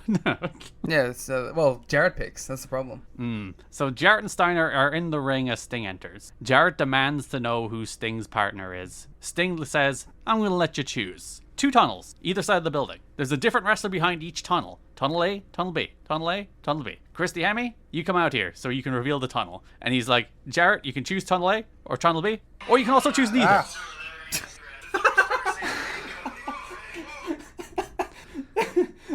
It's so... Shut up, phone! It's so funny that the thing that started just bursting out of my phone was Kenny Omega saying snake in the grass. It's snake in the back one, Kenny, please. Come on, no more gimmicks. That is the most Gen Z thing you have ever done. What? Which is accidentally blare like a TikTok in the middle of it. It was a Twitter clip. What are you on Twitter for? I thought I had a message. I opened my phone.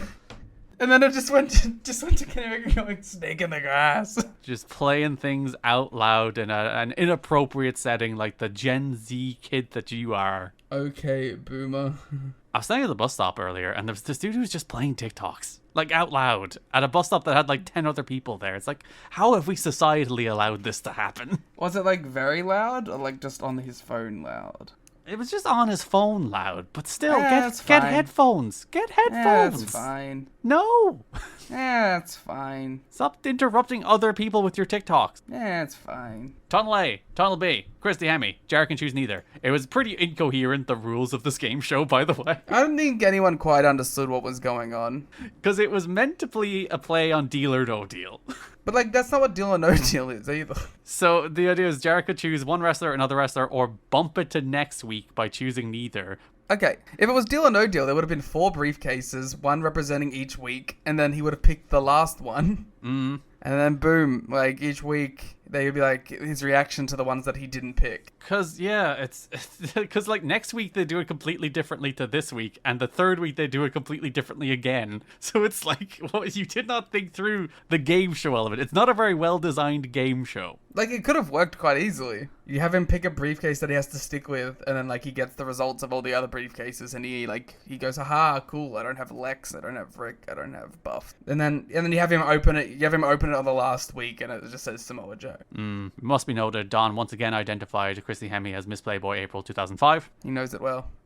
So Sting sets a timer, they do a countdown. Jarrett's like, I'm calling your bluff, I take neither, because you don't have anybody. There's nobody behind those tunnels. Important to note, Steiner was like, choose a tunnel. Steiner was like pissy about it all. Yeah, he wants to get out of the way. He just wants to know who he's going to wrestle. He doesn't want this bullshit.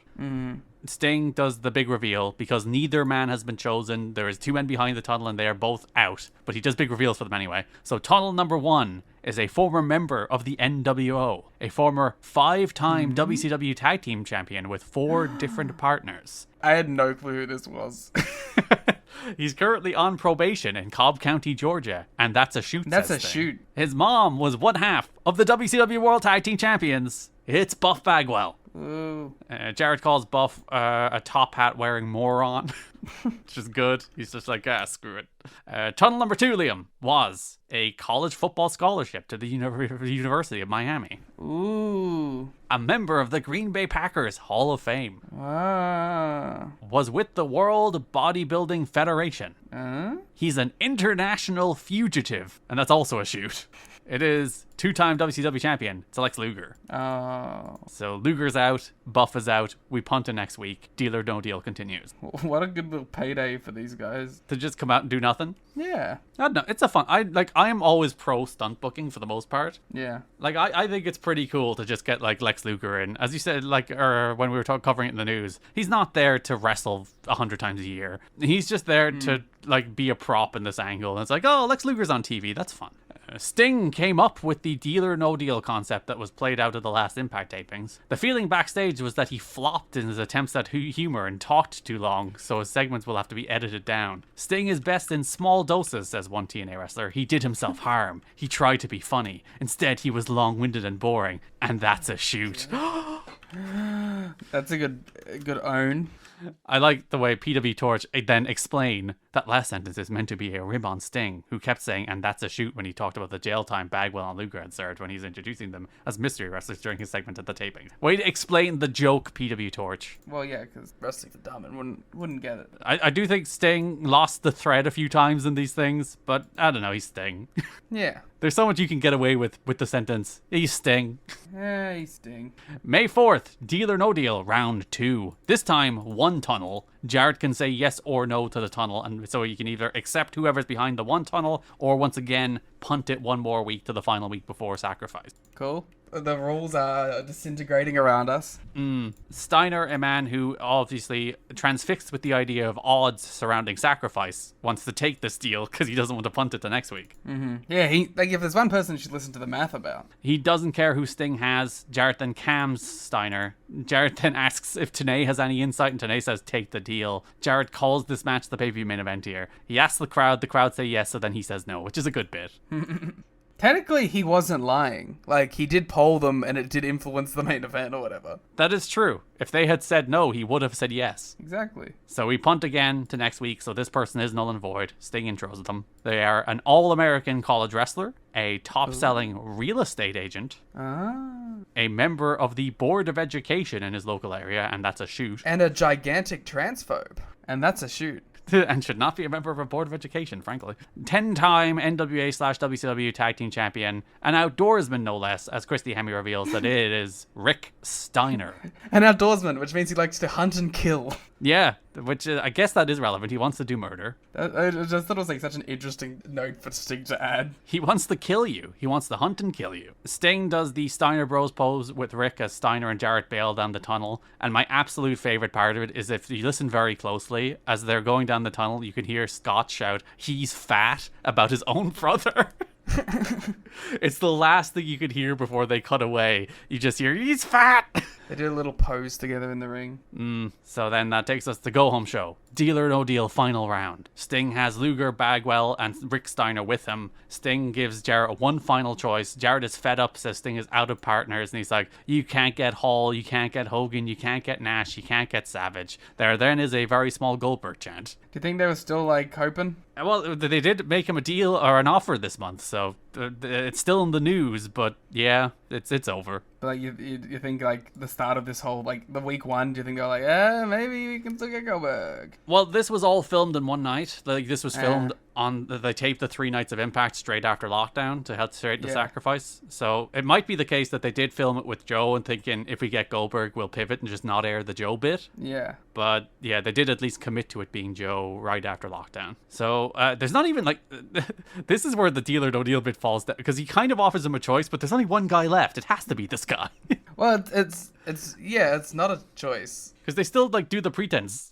But the last week wasn't a choice. The whole bit was meant to be that, like, Sting is stuck with whoever this is now. Because Jarrett, like, said no to everyone, and Jarrett thinks he's, like, this cool guy because he's like, you didn't actually have anyone, you're screwed. Like, no one wants to team with you. You had all your options. Like, I outplayed you. You thought I was going to pick one of these guys. Which makes no sense, because, like, why would Sting ever offer this as the final thing if he didn't just have someone as the final thing? Because he was bluffing. It's just, it doesn't make any sense. He thought Jarrett would have chosen one of the other guys. He's like, fuck, I have nobody. Cassie Riley, you busy? Yeah. They're all like, sorry, we're not booked. So the payoff of the bit of reading down the accomplishments is so that he can read down these accomplishments to set up the reveal, which I actually thought like is well constructed in terms of like the thought process behind it. Yeah. So he starts running down the accomplishments once again of the person who will now be his tag team partner. So he was a solo performer at the 1984 Olympics in LA. He's a former mortgage broker. Tank Abbott's dad was his high school English teacher. Mm-hmm.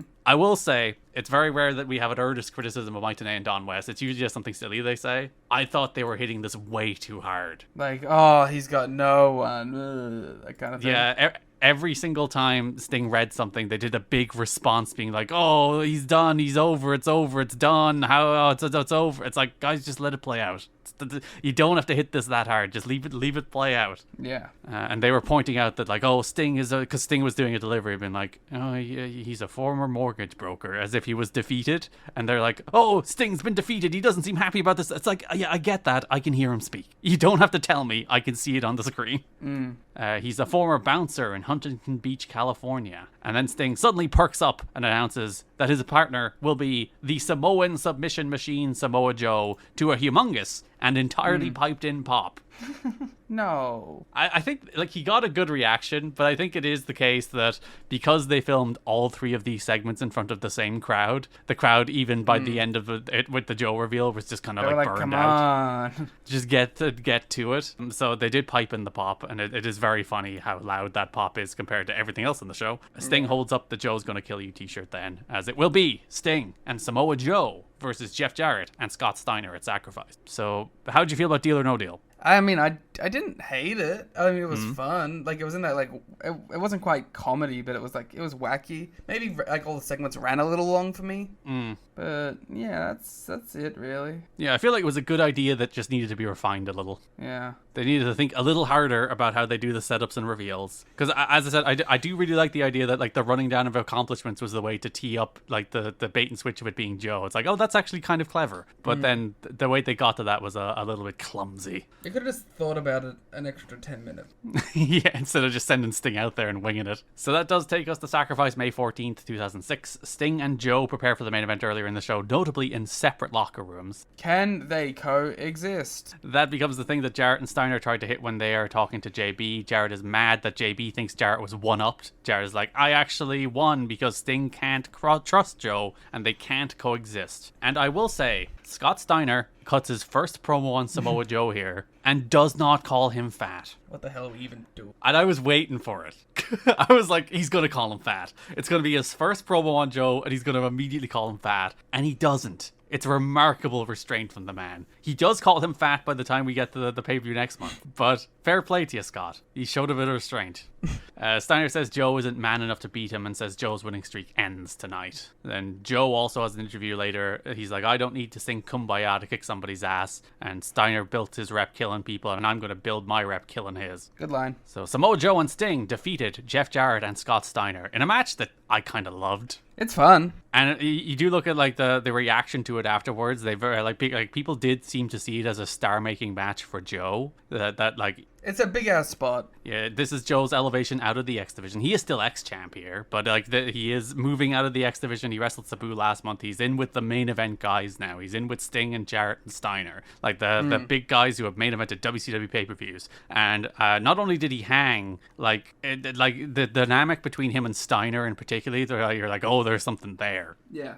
Oh, I think it's just truly undeniable, you know. That is the thing. Like Samoa Joe is a once in a generation talent. Like he truly is on every level in terms of as a wrestler, as a television performer, as a promo, as a guy with presence and aura. So you put him in with any of these guys who are even like somewhat credible main eventers, and Steiner is fresh off of a WWE run that went pretty disastrously, but Steiner is still Steiner. Like, he's Scott Steiner. You look at him, he's credible, he's legit. When he talks, you're like, that's the most believable man I've ever seen. So you put him against Joe, who is also like the most believable man you've ever seen. In different ways, too. Yeah, and you're like, that's real. Those two men are real. And I did appreciate how much of this match, because like Joe does take a couple of overhead belly to bellies from Steiner, which is like the first time Joe has been thrown around. I guess AJ did like a torture rack bomb on him as well, so it's not the first time anybody has done a power move on Joe. But it is cool to have the dynamic where it's like it's the first time Joe is maybe outmatched by a guy's power. So it's like Steiner hits that first overhead belly to belly, and Joe looks a little bit shook and a little bit rattled, and I think that was a nice thing to show, like a different side of Joe. Well, it's also because like AJ getting a surprise power move on him is one thing. To be like to go against someone you're like, oh, this guy might consistently outpower me. That changes my whole strategy. Yeah. And like to be fair to Jarrett and Steiner, most of this match is them eating shit. Like it starts with them eating shit. Sting runs wild, hits double clotheslines. Steiner and Joe face off. Joe gets a little time running wild. They do get a couple of heat segments. They get a quick heat segment on Joe, hot tag to Sting. A quick heat segment on Sting, a hot tag to Joe. But for the most part, they're just eating shit. For the most part, Sting and Joe are running wild. Sting and Joe look great. Steiner, like, fair play to Steiner. Like, he's come in and he's lost so far for the most part, which is surprising, but he doesn't seem to have come in entirely with a humongous ego that he's not willing to work with these guys. And like there is some talk after the match about to what extent did Steiner and Jarrett make Joe, and to what extent did Joe make Steiner and Jarrett. Because they're like, some people are like, oh, they deserve a lot of credit for getting Joe over, and some people are like, I think Joe deserves a lot of credit for making Jarrett and Steiner look like the top guys they haven't looked like for a while. This is like a weirdly symbiotic match in that way. Yeah, like, and I think they should realize that, shouldn't they? They should be like, oh, Joe gives us like another 3 years of our career on top. Because if we can work with Joe, then we can actually be good instead of Jarrett just desperately clinging to that spot when he doesn't deserve it. Yeah. So Sting hits a wild slingshot crossbody on Steiner. He comes down at an angle that looks like he's about to die. Yeah. And then Joe pins Jarrett clean with a muscle buster. How the hell did he get this? How did he convince them? Yeah, there is a thing from the PW Torch. The match ended with Joe pinning Jarrett clean. From all backstage reports, Jarrett was happy to do it, both for the sake of the company and because Joe is a cool guy who earned the rub. He just thinks Joe's cool. That's really it. And there is another note that like Jarrett, Steiner, and Sting all really like Samoa Joe, and then in brackets, really everybody does. He's one of those rare, universally admired and liked wrestlers among his colleagues, and we're said to be trying to find ways to get Joe over and make him the star of the match. So it is very much like they respect Joe. Like they respect Joe, which you have to. If you're the only way you wouldn't respect Joe is if you're an absolute idiot. As if you are insane. Yeah, so it is cool to be like, they do actually see it, even though they didn't for a little while last year. Yeah. So then we get a post-match angle where Sting offers Joe a handshake after the match. Joe hesitates. Crowd are like, do it. John West is like, do it. He put you in this spot. You should do it. You owe him.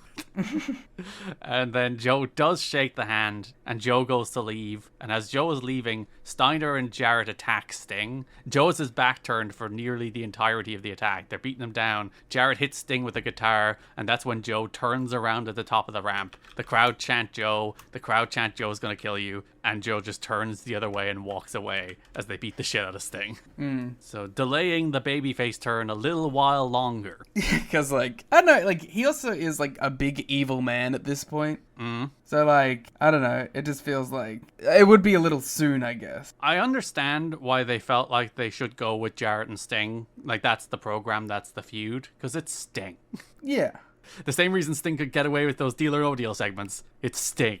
So, like, Yeah. So, like, I get why they're like, the priority here, at least in the short term, is Jarrett and Sting, not Joe and Jarrett. It probably should have been Joe and Jarrett. Yeah. Like, Joe does get to beat Jarrett in a singles by the end of the year, but it's not a title match. And I do feel like Joe beating Jarrett for the title was probably the way to go. Yeah. Especially here after he has a ton of momentum. He is like this should have been the match that everyone's like, all right, this is the Samoa Joe company. Throw out whatever we have. Let's spend 6 months getting the Samoa Joe. Never mind anything else. Steiner locks into Steiner recliner before a babyface army makes the save. A lot of them rushing out, and then you see Kip James strolling out at the very end. Man is not very useful in terms of helping. Because that would require effort. And movement, yes, which he is not wont to do. One day after a strong showing on TNA Sacrifice pay-per-view, Samoa Joe's career was nearly derailed. He twisted his knee and in the process tore some ligaments. Lucky for him and TNA, there were no third-degree tears and surgery won't be necessary. How do you do that? It's an explosion match on TV.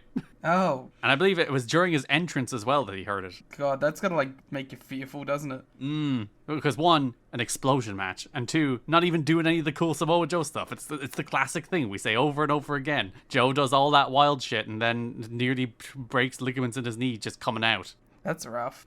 Joe does still make Slammiversary though, so he doesn't miss too much time. The last heavyweight thing this month is Bobby Roode and Rhino. Okay. It's definitely a very real feud that exists and happened. A fully built match. So if you remember, there is a little story there where Team Canada were feuding with Rhino, and then James Mitchell has struck a deal with Scott D'Amore to sick Abyss on Rhino, because that's the premise of the Rhino Abyss matches we had. So it was Team Canada trying to take him out. So now we're circling back to Rhino and Team Canada.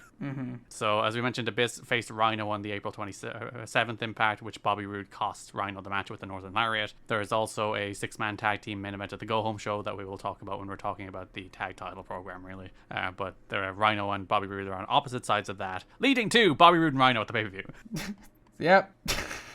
Rude notably wearing the Terry Taylor robe for, I believe, the first time. He has begun to find his look at least. Yeah, the black and red robe, which will have a long history in TNA because we've seen it from Terry Taylor so far. Scott D'Amore wore it for the Dusty Rhodes match, and now Bobby Roode is wearing it for the first time.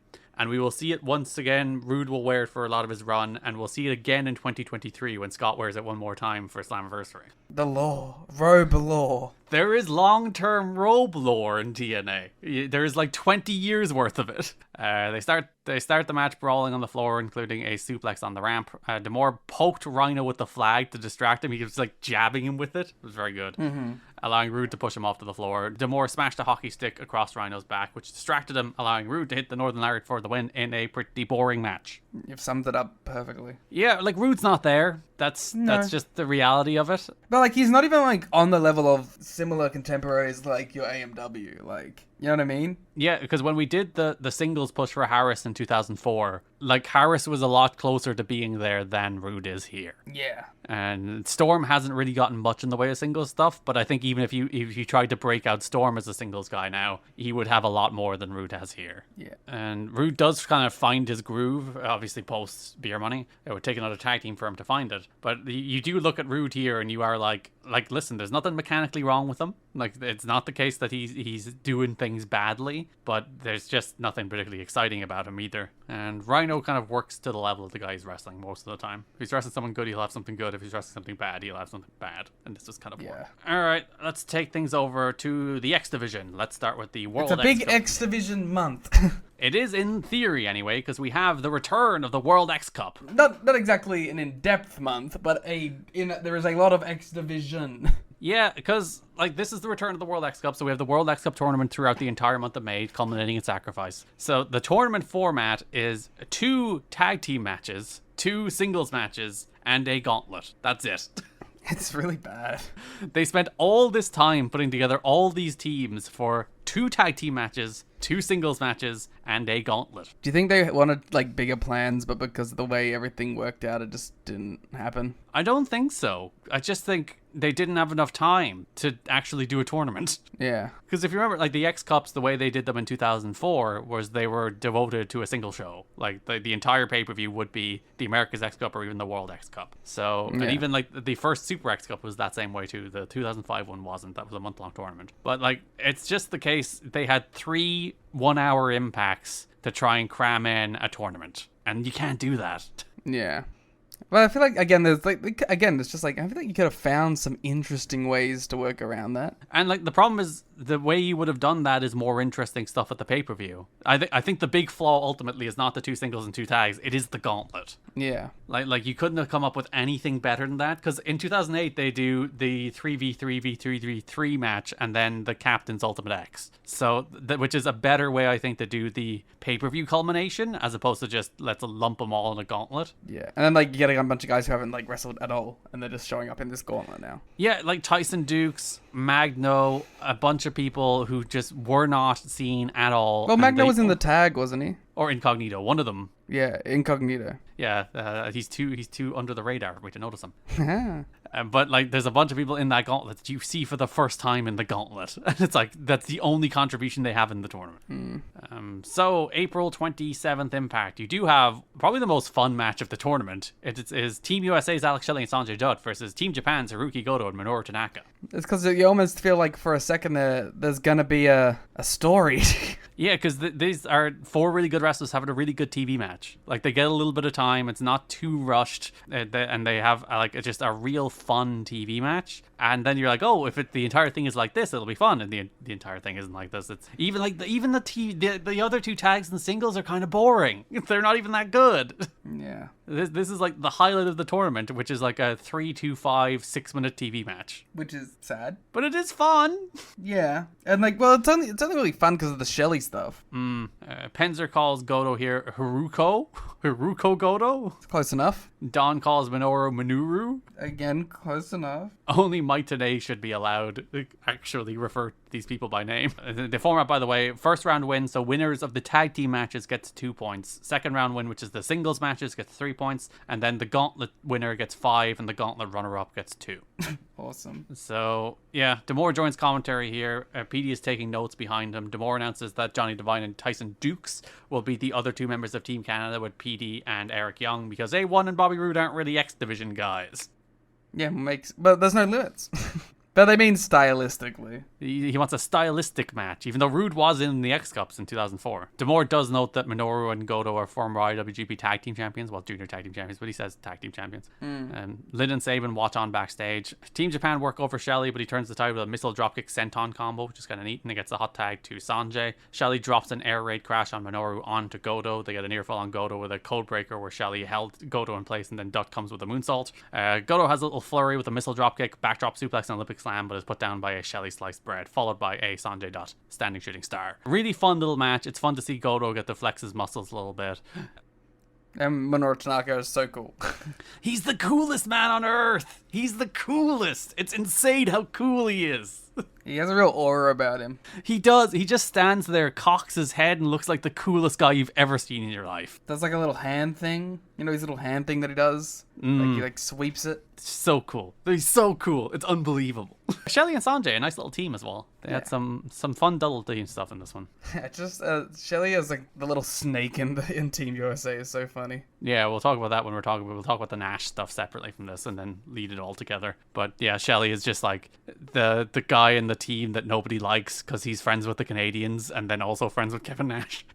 May 4th Impact, Team Mexico's Shocker and Magno face Team Canada's Johnny Devine and Eric Young. Yes. Shelley comes to ringside to film things. Shocker barely hits a moonsault that then TNA generously refers to as a headbutt.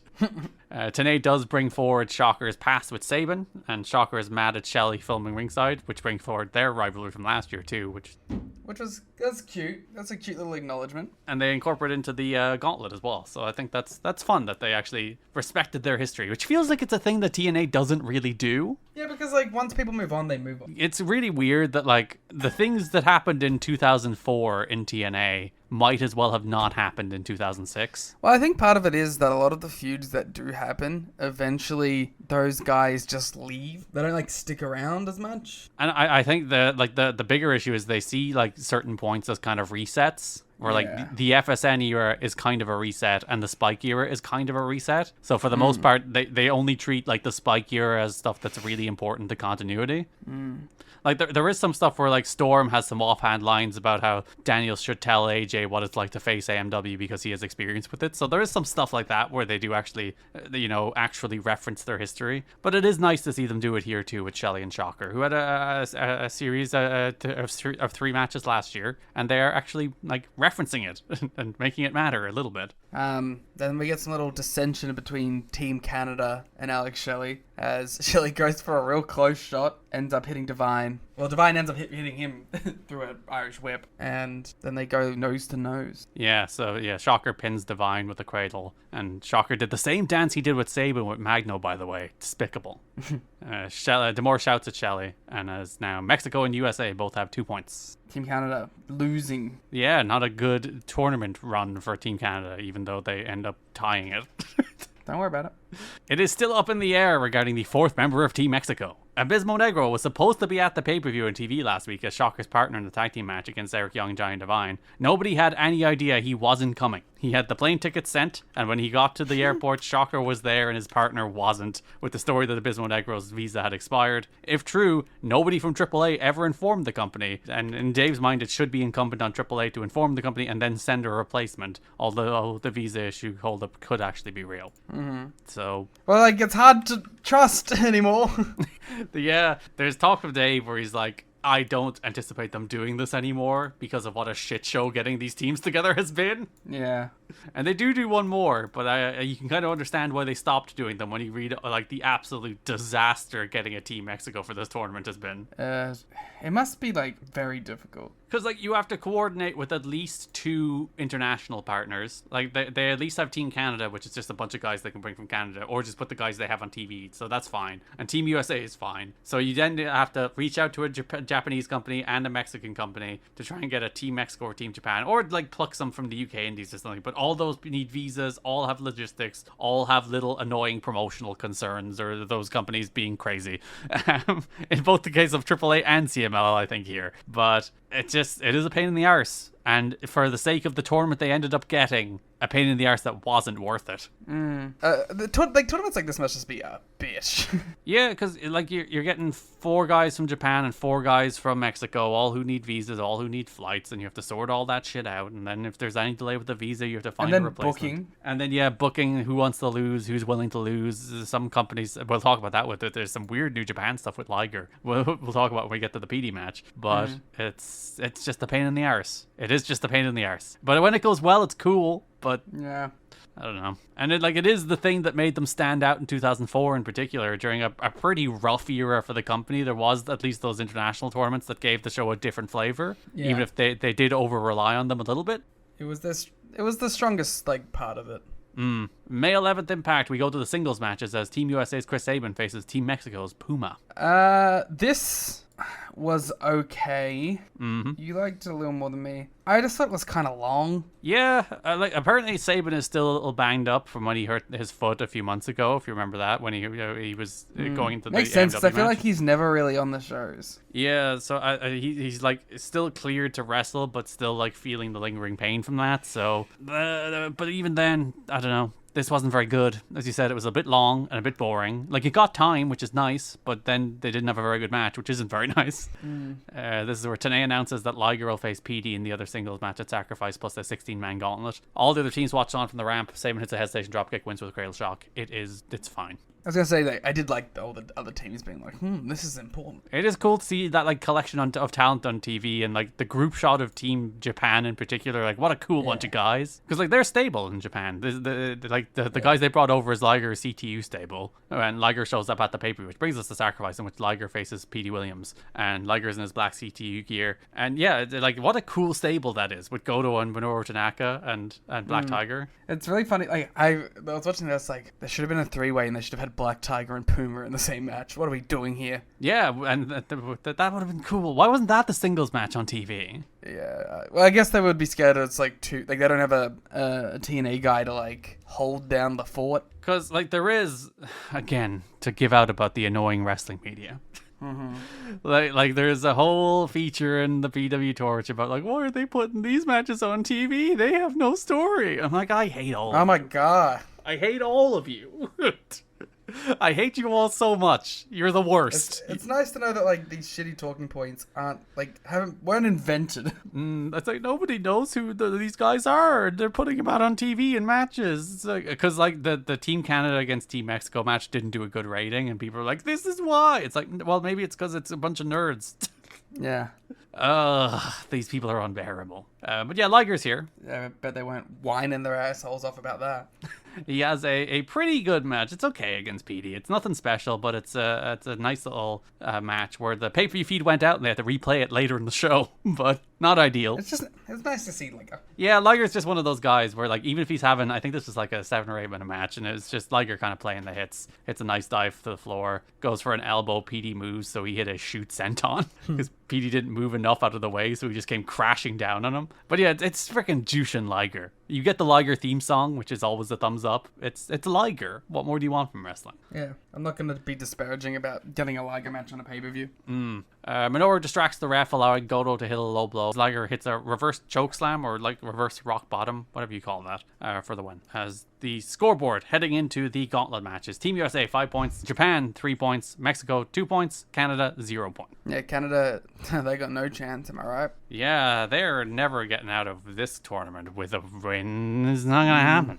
There was a situation that took place regarding New Japan and TNA leading up to the pay-per-view that at one point threatened to end the relationship. The original plans were that the X-Cup would go down to a 3-way tie with Canada, Japan, and the US, leading to a 3-way match with Sabin, Liger, and PD. Liger was scheduled to beat PD, and a Japanese member was scheduled to finish second in the X Division Rumble. Therefore, New Japan would be on 5 points, Team USA would be on 5 points, and Team Canada would be on 5 5 points. New Japan officials then told TNA that they had a change of plans and they didn't want Liger wrestling 2 straight days. Nobody could figure out what the deal was, since New Japan doesn't even start its next tour until the 27th of May, the show on the 14th. So the finish was changed with New Japan taken out of the playoff. It's very weird. Even stranger was New Japan officials insisted that Liger's win over Petey Williams come only due to outside interference from his teammates. Dave could understand that from a New Japan standpoint, the CTU stable is a heelish group that sticks together. TNA was negative about that because they expected Liger to be a face against Petey, which he was. The big argument was that they had booked several screwjob finishes on the show and they felt the opener needed a clean finish. At one point, the agreement was that Liger would pin Williams with clean with no interference, but CTU members could be at ringside. Then when they were out there, they just did the finish. So, low blow, Liger won. Seems like really weird. Like, why are you demanding the dude doesn't win clean? Well, like, it's just weird that the whole time, like, TNA's like, yeah, we're gonna, like, push Liger as a big deal, and they're like, no. Yeah, they're like, no, we want him to cheat, no clean wins for Liger, and we don't want him to get to the final. Yeah, I don't know. Very odd. I guess, like, just, I don't know. Maybe they just wanted, like, the pictures of Liger cheating in America. Yeah, and that's what they wanted out of it. And, like, Liger also pulling out of the cage match last month. It's a weird month for Liger. New Japan, weird company at times when it comes to dealing with promotional partners. And that's why tournaments like this are a nightmare. Yeah. I mean, it's one thing if it's one company, you know? So then we also had the gauntlet for the deciding points. No gold on the line. Gauntlet for the points. So Team Canada's Petey Williams won an X Division gauntlet, beating Teams Mexico's Puma in the World X Cup. So 5 points for Team Canada, 2 points for Puma. All right, deep breath. Minoru Tanaka and Puma started. Petey next, Saban next, Goto next, Incognito next, Divine next. Incognito hit a real nice tope, and then Tenay mentions that Incognito was studying to be a priest, similar to the main character from Nacho Libre, an upcoming movie starring Jack Black. I saw that in the cinema plex. I've never seen Nacho Libre. Oh, well, I guess we know what our second movie is. That's our next Mystery Vortex Theater. Yep. There you go. Committed. Nailed on. We're just going to keep watching movies I've seen 5 times and you've never seen. How did you avoid Nacho Libre? I don't know. It looked stupid. It mostly is. Dot next, Black Tiger next, Magno next. Incognito hit a springboard moonsault that was so incognito the camera missed it. Poor guy. All the luchador guys just kept getting, like, all their cool shit was off camera. EY came out to a big reaction, crowd chanting Eric, as you see, like, the groundwell support behind Eric Young here already, which is nice. They thought it was what? Oh, that's... What was he doing in a World X Cup? No fucking weight limit, Garrett. He's not Canadian. Could be. He's the most Canadian American I've ever seen. We do have precedent of non-Canadians being on Team Canada with Jack Evans, but still.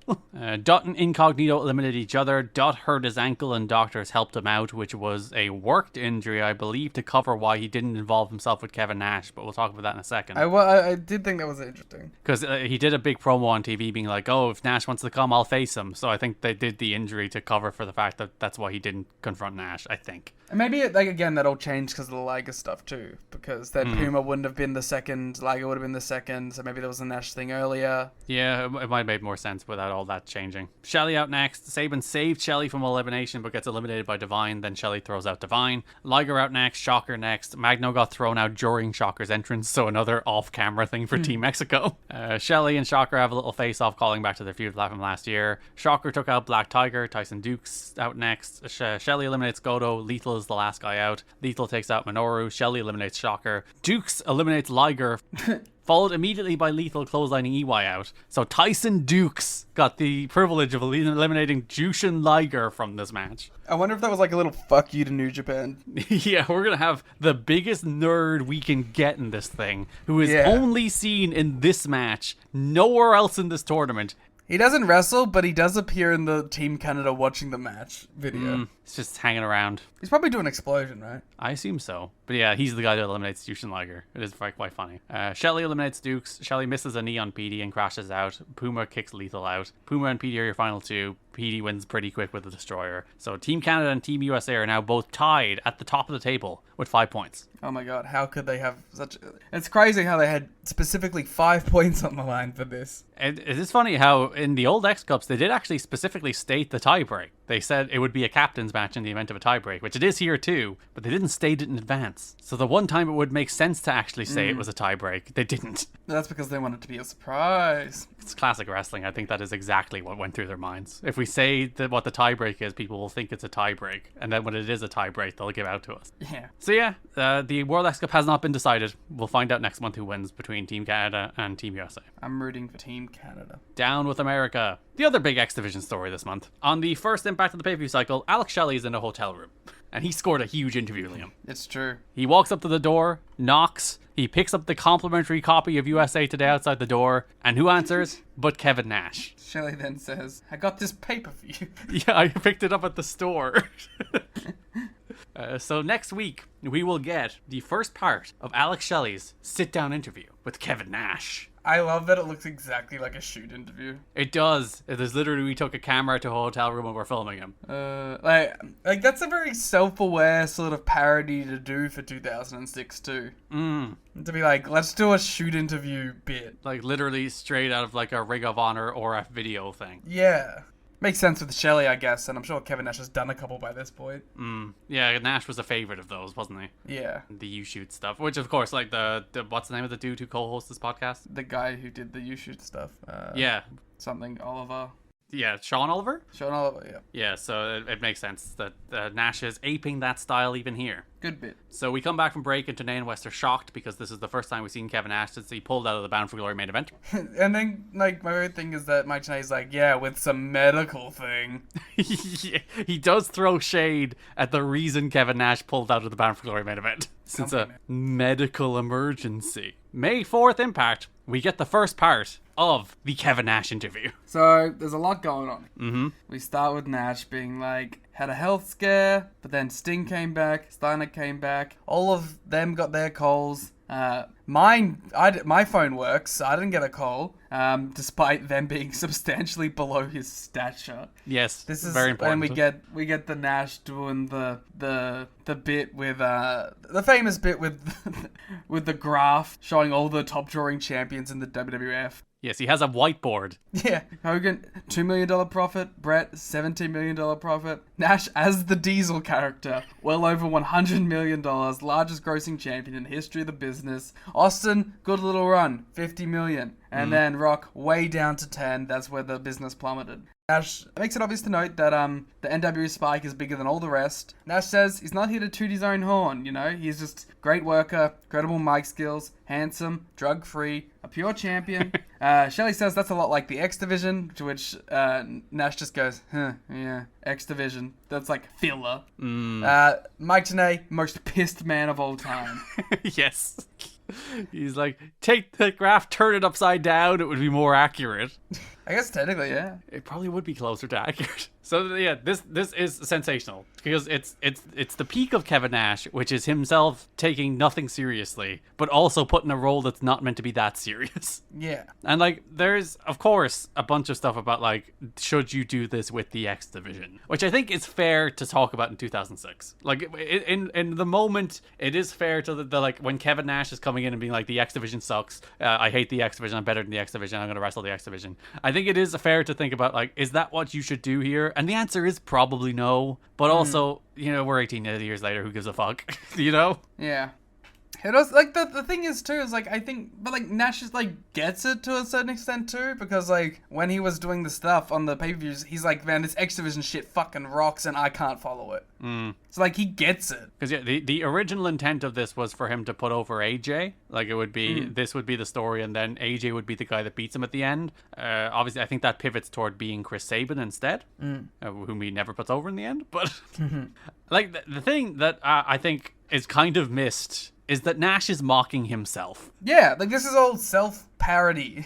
Like Nash is a buffoon who's being a stupid idiot who has an overinflated sense of who he is and what he's achieved in the wrestling business, and he is mocking himself. And there's a little bit of like, oh, this is burying the X Division. How ridiculous! Like it's very funny that like Dave, like there's a note. If this interview is as described, they might as well have stuck a stake through the heart of the company. The story going around was the interview was arrogant as hell and buried everyone indirectly. And it's like, no, it buried Nash. That wasn't it at all. Yeah, but like I guess like if you heard what the interview was about without seeing the way it was delivered, you might think that. But like seeing it, I don't know how you can have that opinion at all. Which Dave didn't have that opinion. He thought it was pretty funny. It's like, yeah. So, like, that's just the thing of, like, what you hear versus what it is, you know? Very good bit. The show poster, of course, of this month is the graph, the whiteboard graph. And that may be, we're looking into it, we'll see how it goes. That might be our first t-shirt. It's an insane first t-shirt. Yeah, the Nash graph. The next week, we have a follow-up interview. JB has Team USA backstage, and Alex Shelley is like, hey guys, how you doing? This is my favorite bit of this whole thing, where Shelley's like, guys, I know you don't like me, I don't like you, Jay Lethal. Yeah, the shot at Jay Lethal is very funny. And Lethal's like, what the fuck? Yeah. But he says, like, as an X Division wrestler and as a humanitarian and a friend, and he touches Chris Sabin, it would be remiss if he didn't show them the second part of the Nash interview. And we cut to Nash, and Nash goes that, well, my October 2007, end of my contract. They did all that for Sting. They should do a lot more for Kevin Nash, you know? So he's pissy about Nash not being pushed to the extent of Sting, and he's going to go after that little pride and joy, the X Division. That's going to be retaliation. Because if you destroy someone's identity, you become its identity, and then he'll have loads of leverage for his contract renewal. Solid plan. I love the line that a mediocre big man would destroy the best small man night in, night out. It's like, you chuck Cheeks in there with Chris Sabin, Cheeks is still winning. Nash asks Shelley what the tagline of the X Division is. Shelley says, well, he didn't come up with it, but it's not about weight limits, it's about no limits. Nash says, first of all, take credit for anything you can. So that's lesson number one. Very important. But he wants to see them back it up, and he says he's going to bash them all, and he wants to fight them all. And then they come back to Team USA, who are, like, really mad, and Shelley's like, whoa, whoa, whoa. It missed the part where I went to the defense and to the battle of the X Division, and I told him how much it meant. I do like that it's a paparazzi production. So Yeah, it's like, the thing that he controls the edit of. you missed the important, valiant defense of the X Division. Oh, guys, it was right there. And then that's when we get the whole, like, Dut going, I'll beat the hell out of Kevin Nash. Yeah, as Shelley mentions, that Nash will be at Sacrifice. Yeah, it's really funny. It's like the best of the best. Yeah, and Nash and Shelley, perfect comic duo, great energy, bouncing off each other. They're so good. Detroit boys. So after the gauntlet match at Sacrifice, Puma, who had gone the distance, he finished second in the end, but he was with one of the first two out, so he went right the way through the match. He's standing in the ring, all beat up, when suddenly Kevin Nash appears and Jackknife powerbombs him. And he beat him. Best big man, little man. Nash says somebody must have pissed him off to get him here on Mother's Day. Big pop. It's like, was there a guy called Incognito in this match? Might as well have been an Incognito Battle Royal, because there was a bunch of nobodies here.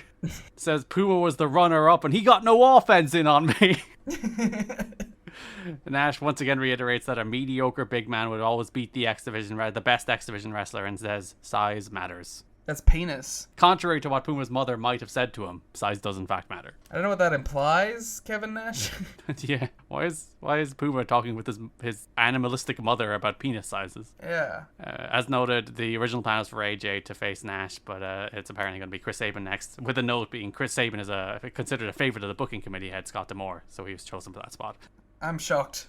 And it makes sense that you would try to elevate. Like, AJ doesn't need it, you know? Yeah, like, Sabin is the next guy that feels like he should be elevated. So, like, if you're going to be like, someone should beat Nash, it should be one of the other guys in the X Division, which is Sabin or Dut, probably, and Sabin makes most sense. Yeah. And as mentioned, Dut wasn't actually hurting the gauntlet, it was just the work to get him out of the ringside area so he wouldn't be confronting Nash. Because, like, that's something you can use to build up to the Sabin. So, one little small thing in the X Division is we had a couple of Senshi features. Both were pretty similar. Warrior, I'm here to fight. Yes, that was pretty much the entire thing. So yeah, April 27th, in fact, he spent 4 years in Japan working up the discipline, dedication, and respect of the wrestling world. Now he's returning to rule the X Division. Yeah, Loki, full of respect in the wrestling world. Well, he thinks he is. He respects himself. He does. And is that not the most important thing? That is the most important thing. Then the next week, Senshi talks about how tough and cool he is and how much he fought and how all the martial arts have given him more skills. Dominate once again, as Senshi promises to become X Division champion. And noted Loki assigned a 3-year contract with TNA. And in typical Loki fashion, does not stay for 3 years. It's really funny. God bless the man. What, you gonna tell him not to, you know? It's like... You gonna tell Loki not to be Loki? Yeah, then if Loki is not Loki, what is the point of having Loki? I like how I turned from Loki to Loki at the end there. Marvel's Loki. They should put Loki in Loki. Crazy. Especially because it's a multiverse show. They should just cut away to a multiverse where Loki is Loki. That would require more than 30,000 people in the world to get it. Yeah, but it would be really funny. It would be funny for us exclusively. Especially if he's just like, Warrior. Let's head over to the tag team division where we'll start with the NWA World Tag Team Program between America's Most Wanted and AJ Styles and Christopher Daniels. On the April 27th episode of Impact, JB has Styles and Daniels. Styles said Lethal Lockdown opened his eyes to how AMW's association with Jarrett has tarnished the World Tag Team titles. Larry Z has already booked a title match next week, and Daniels will be his partner. They've had the fiercest battles in TNA history against each other. Now AMW will see what they can do together. Enemies to lovers. Classic story. Are they in love? Don't think about it too hard. What do you think about the AJ Styles and Christopher Daniels as a couple? Not a tag team, a couple. I'm sure one of them might be okay with it. Well, yes, one of them may be very bad about this. You're not wrong. Yeah. Seems deeply problematic. I think he can learn and grow. Well, yeah, I'm sure if he had first-hand experience with it, he wouldn't be like a horrific person. May 4th Impact. JV is backstage with Gail and Jackie. May the 4th be with you. Thank you. Star Wars. This was on Star Wars Day. We won't get the Star Wars TNA intro until 2012, which wasn't on May the 4th. It was in February. What the fuck? What's the point? Gail calls Jackie frumpy. Good little foreshadowing. Because pregnant. That's the payoff, guys. Because she's frumpy. She's pregnant. Wow, way to ruin everything. Yeah. Then we get the NWA World Tag Team title match. It is America's Most Wanted with Gail, Kim, and Jackie versus AJ Styles and Christopher Daniels. You hated this. You did like it a lot more than me, so take it away, buddy. I just thought it was like a fun-ass TV match.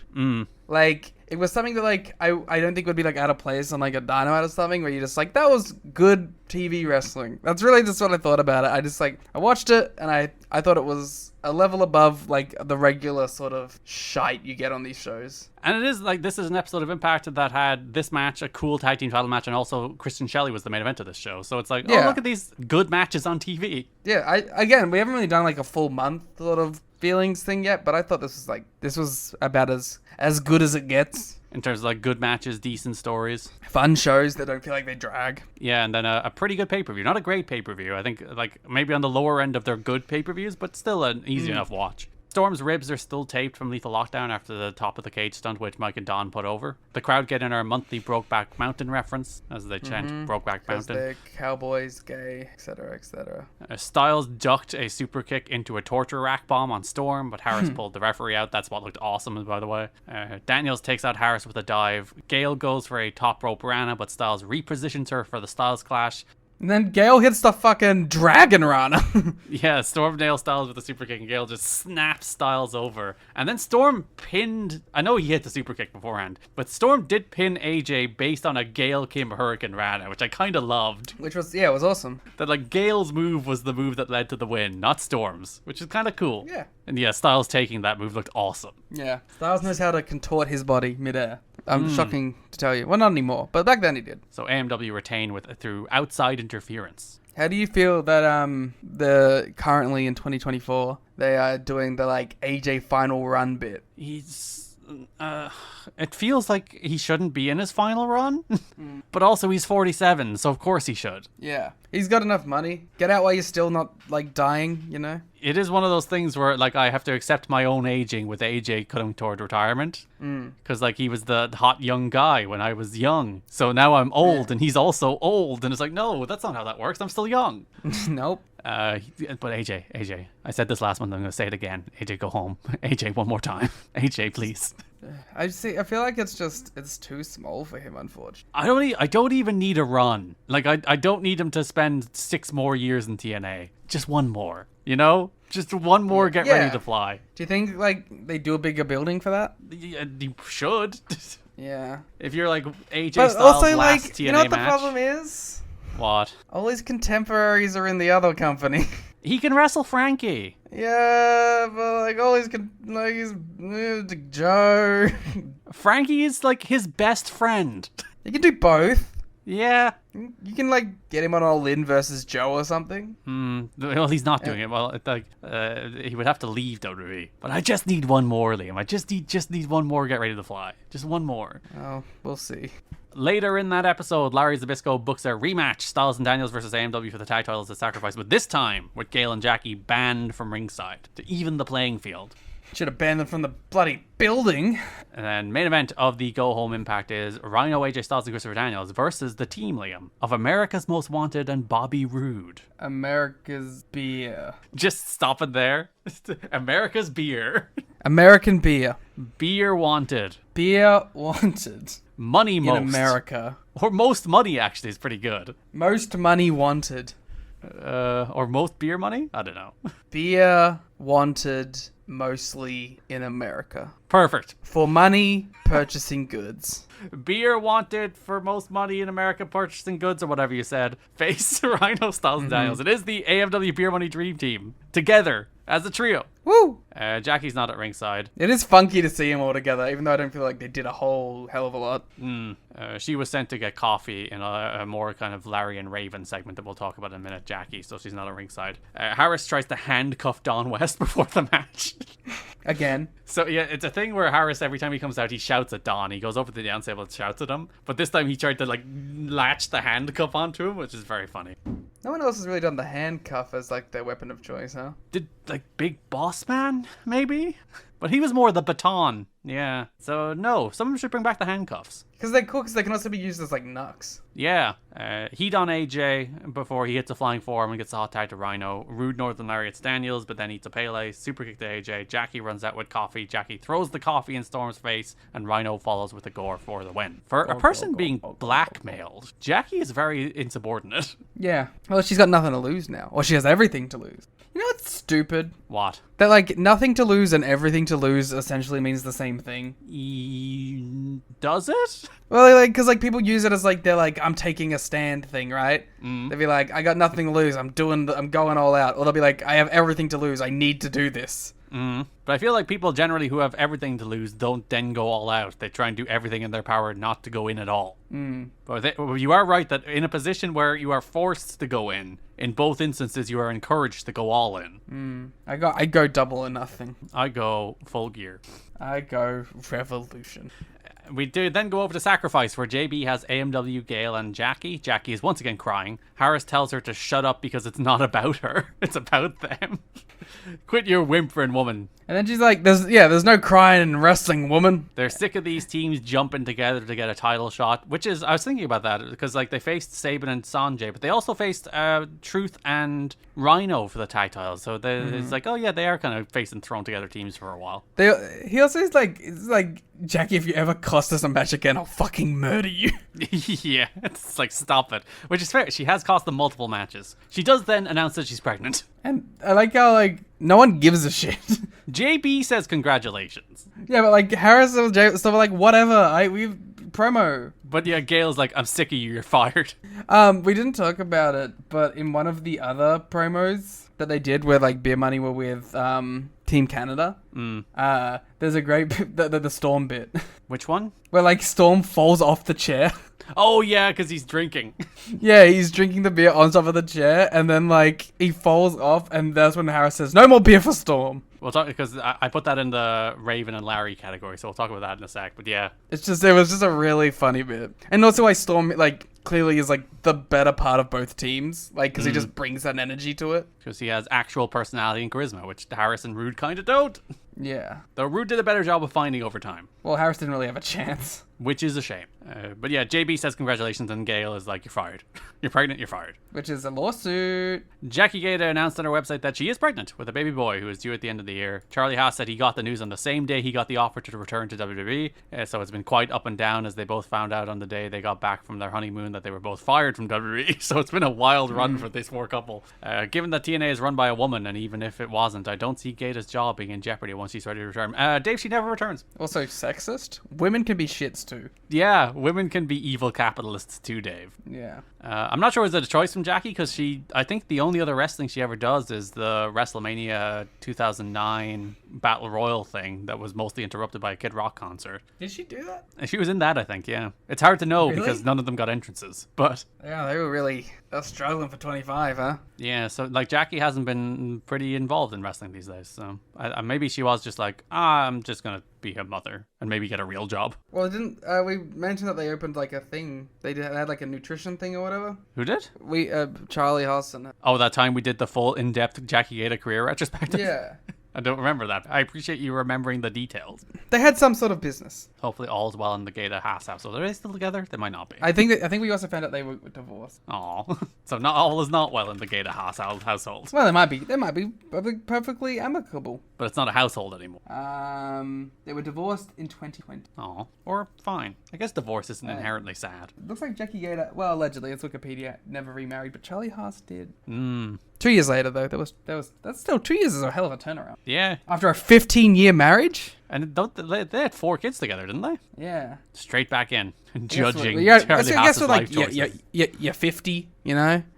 You're like, what am I really waiting around for? True. If the next one lasts the same amount of time, I'll be 65 at the end, you know? And then I'll only need one more before I die. Yeah. Shout outs to Charlie Haas, I guess. Who we will see in 2022. Yep. We also had a feature on AMW versus Styles and Daniels before AMW defeated AJ Styles and Christopher Daniels. Oh, very important note in that pre-match interview where Harris says they have friends in high places. What could that mean? Jeff Hardy. It's the opposite of Garth Brooks. I don't know what that means. Friends in low places. Yes. So, for the NWA World Tag Team titles, AMW defeat AJ Styles and Christopher Daniels to retain. Sorry, I'm just searching if Custom Muscle and Health still operates. Very important. I want to see if their store. They have a number. Should I ring? No. It looks like it's still open. That's nice. So, they might still have the place. They might still have the place. Doesn't. Apparently, Umaga also used to own this store. Long history of wrestler ownership. Like, as in, like, they all opened it together. Which is cute. It's nice. I feel like it's been a while since we've had AMW actually getting to, like, spread their wings a little bit in a tag team match. I thought we were still talking about Charlie Haas. Your brain is still always on Charlie Haas. Yeah. When you think about what AMW have done this year, it's been a lot of, like, Planet Jarrett stuff. So they like, Lethal Lockdown. They did, the 8-man tag at Destination X. A lot of team stuff. Stable stuff, rather. So, like, they had a 3D feud, and the 3D matches weren't great. The Saban and Sanjay match was fun, but nothing special. This does feel like the first time, really, even in 2006, that they've been given a chance to just go out there and have a killer tag match with 2 good guys. It is their weakest year, but they're still far and away the best tag team in the company. Yeah, it'll be interesting to see when we get to Styles and Daniels in LAX. Will they win it for 5 in a row? I'm not sure they will, but we'll see how they go. For it to be renamed after them, they have to have 5. No, we renamed it on 4. Fuck. I change it. I'm changing it back. No, we made the decision. It is the America's Most Wanted Tag Team of the Year. No, I'm taking it back. Too late. I'm in charge. We put it on the spreadsheet. I'll change this goddamn spreadsheet. I'm going to remove your access. That's effed up. I'm not sure if you even have access to that spreadsheet. I think I do. Then I put my things in there. Yeah.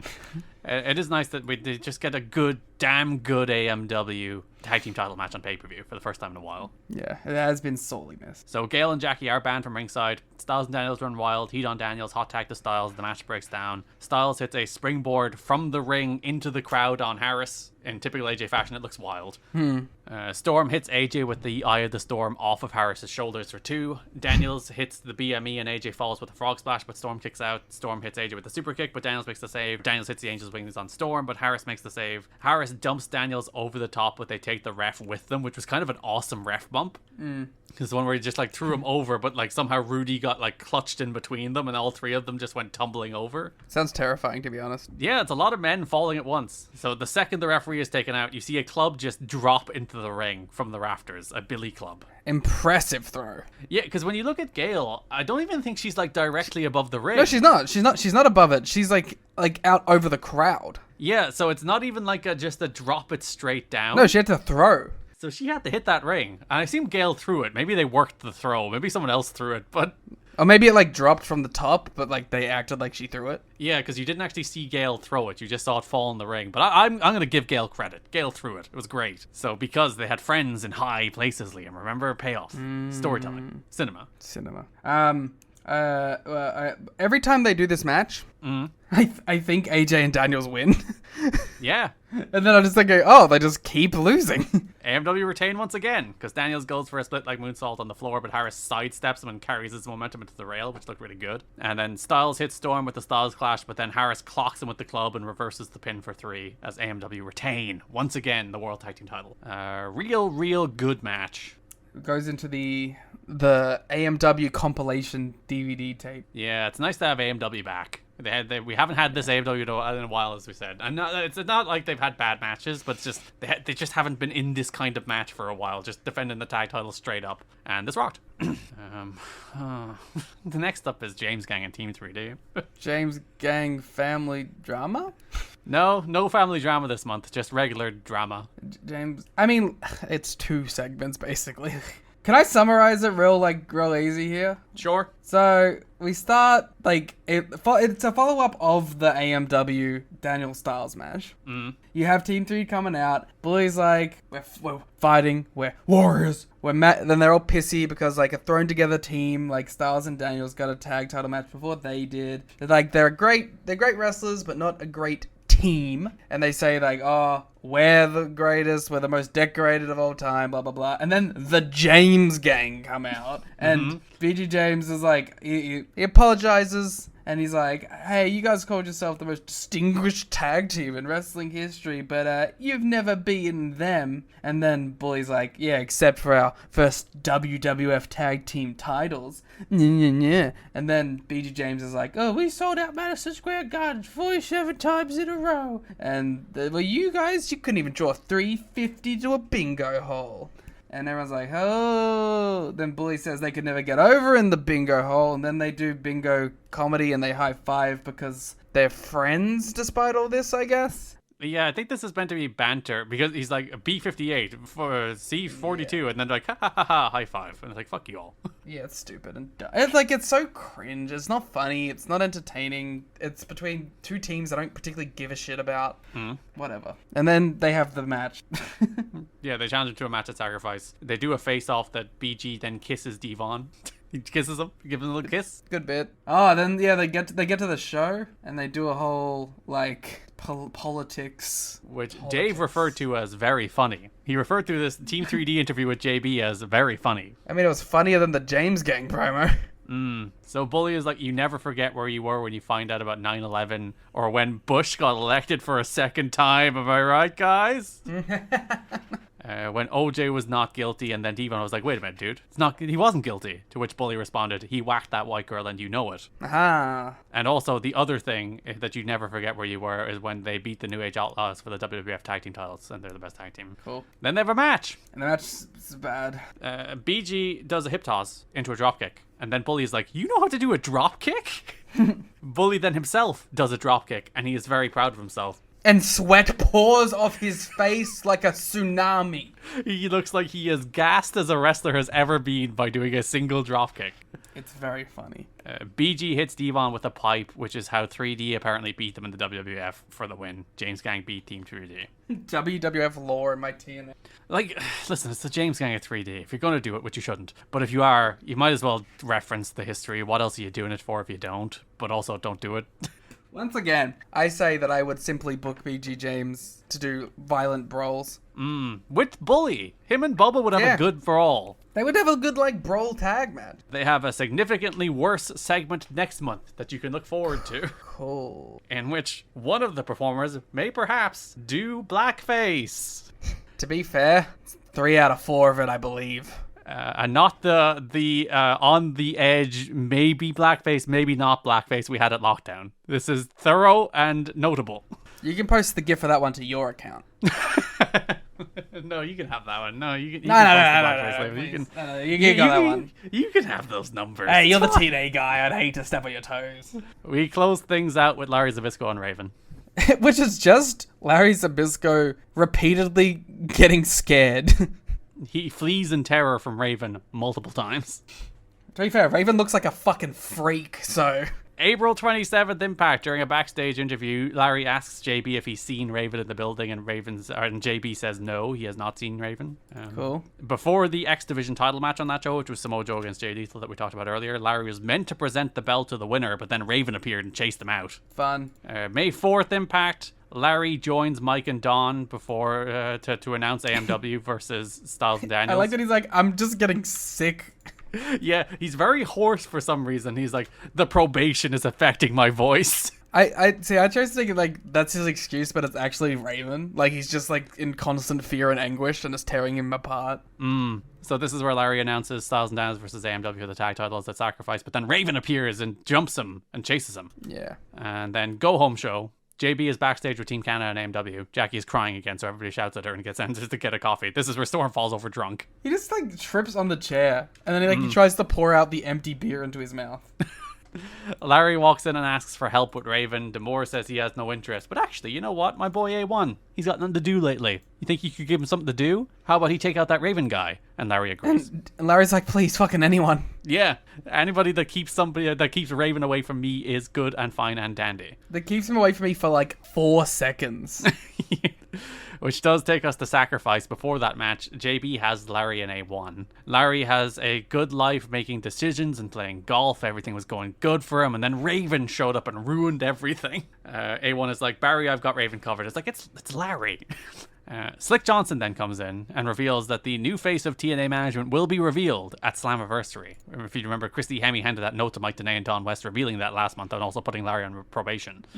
Slick inquires who hired Larry, and he's like, I was appointed. And then Slick is like, who do you talk to when you talk to TNA management? And Larry's like, the legal department. Because the implication is almost that Larry just showed up one day and started making decisions and no one said anything. Then like everyone just let it happen. Yeah, it's just like, fine, Russo's gone. I guess we need somebody. That's how I get jobs. I wait for someone to get fired and I just show up in uniform. Yeah, it's like, oh, you're the new guy. It's like, yep, okay. I watched a video of that, of like something similar like that once, where a guy just walked up to a Subway dressed in a Subway uniform. And he's just like, yeah, I'm the new guy. And they're like, oh, okay.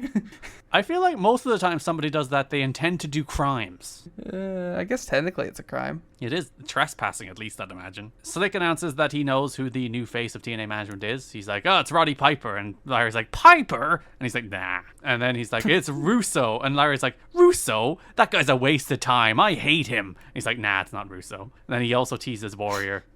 Warrior would be funny. Warrior coming out and trying to make decisions and be coherent. It would be good television, at least. Or it'd be awful and suck. And then Slick is like, I'm kidding, we'll find out next month. And Slick says, nice comb over, and Larry gets mad.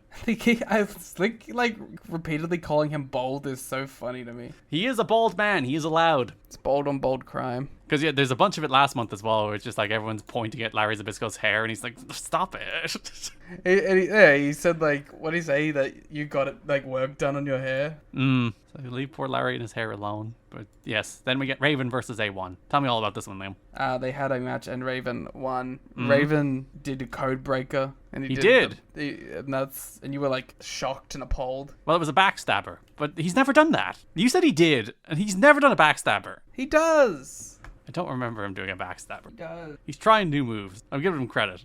But yeah. Yeah, so the match starts. Larry accompanies A1 to the ring. He distracts Raven, allowing A1 to throw a chair at him, and then Larry starts getting some shitty little thumps in and runs away and joins commentary. Larry then grills Tenay about who the new face could be, because obviously Mike Tenay is the sole source of information in this company. Well, that's historical. Raven hits his backstabber. I still think it's the first time he's hit it, but sure.